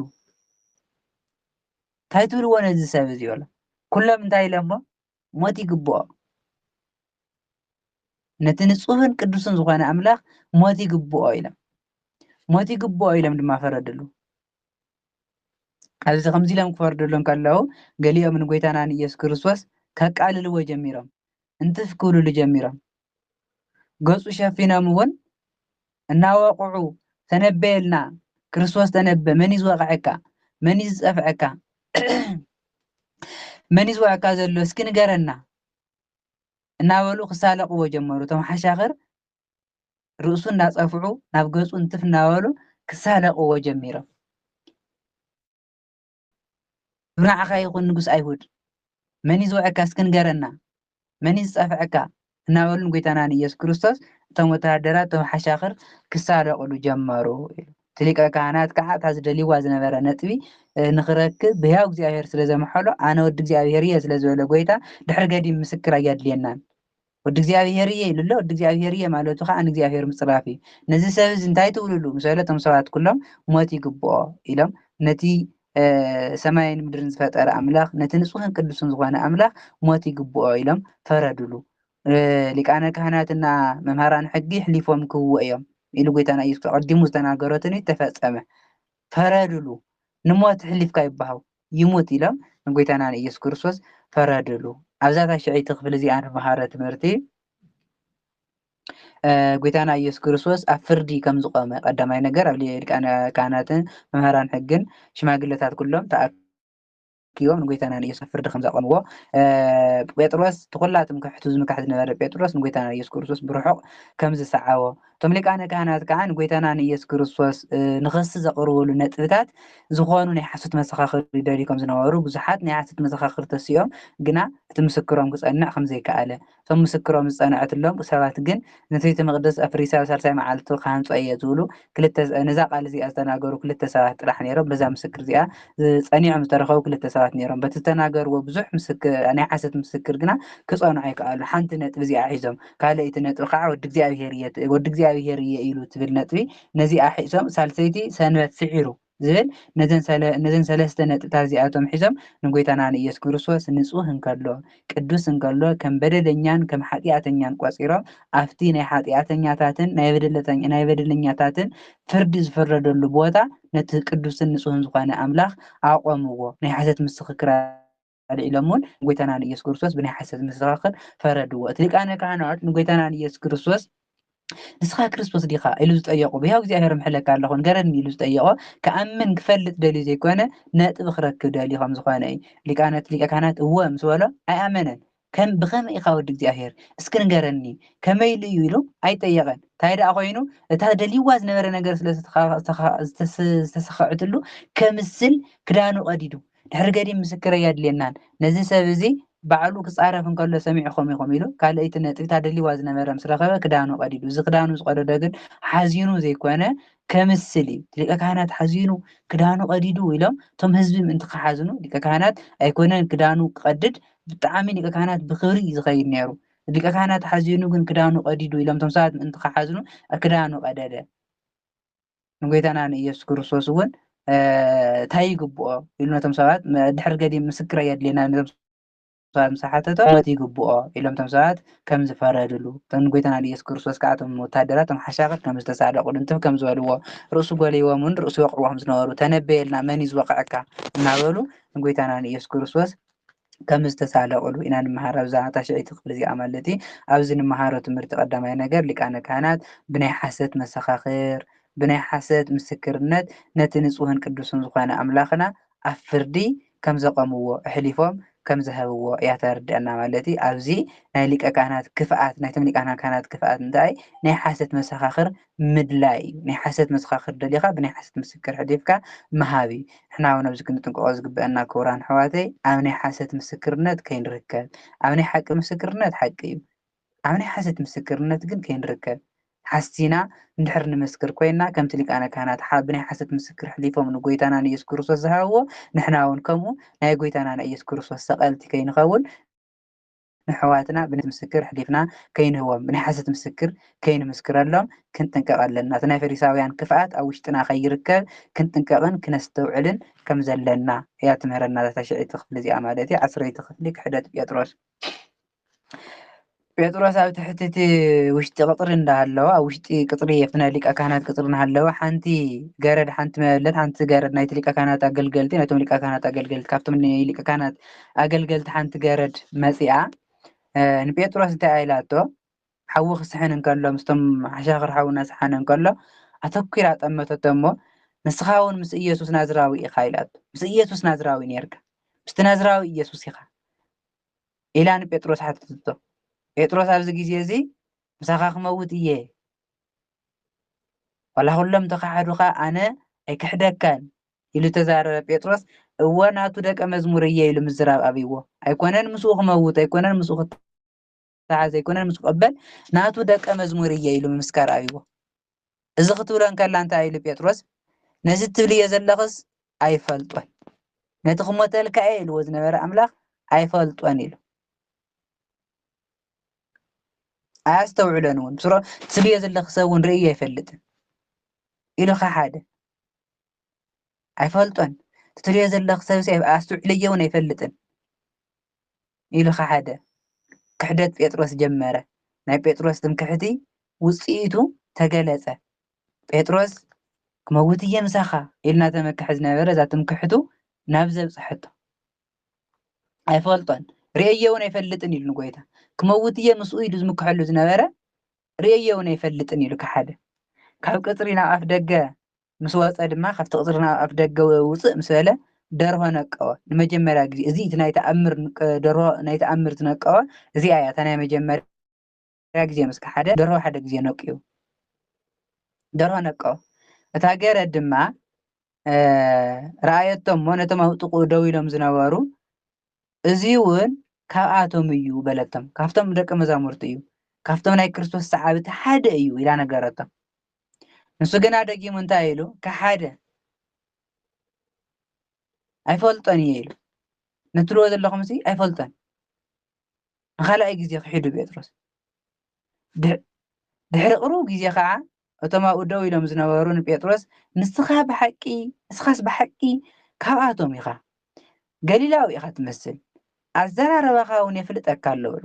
ጴጥሮስ ይፈርሕ ስለ ዝነበረ ይንቅጥቀጥ ስለ ዝነበረ ካብኣቶም ኢኻ ትመስል ገሊላዊ ኢኻ እውን ትመስል ኣዘራረባኻ የፍልጠካ ኣሎ ምስ በልዎ ጴጥሮስ ነዚ ትብልዎ ዘለኹም እሲ ነትብልዎ ዘለኹም ሰብ እሲ ኣይፈልጦን እየ ፈፂመ ኣይፈልጦን እናበለ እውን ክምሕል ጀመረ። ባዕሉ እውን ክረግብ ጀሚሩ ሕያው እግዚኣብሔር ይብለኩም ኣለኹ ነዚ ሰብ እዚ ይፈልጦን ሕያው እግዚኣብሔር ነዚ ሰብ እዚ ርእየ ኣይፈልጥን ኢሉ ክምሕል ጀሚሩ ንባዕሉ እውን ክረግም ጀሚሩ ኣነሲ ነዚ ሰብ እዚ እናፈለጥክዎ ኣይፈልጦን ኢለኩም እንድሕር ኮይነ እግዚኣብሔር ከምዚ ግበረኒ እግዚኣብሔር እውን ከምዚ ወስኸኒ እናፈለጥኩ እንድሕር ከምዚ ኢለኩም ኮይነ ነዚ ሰብ እዚ ኣይፈልጦን እየ ኢሉ ክሓደ ጴጥሮስ።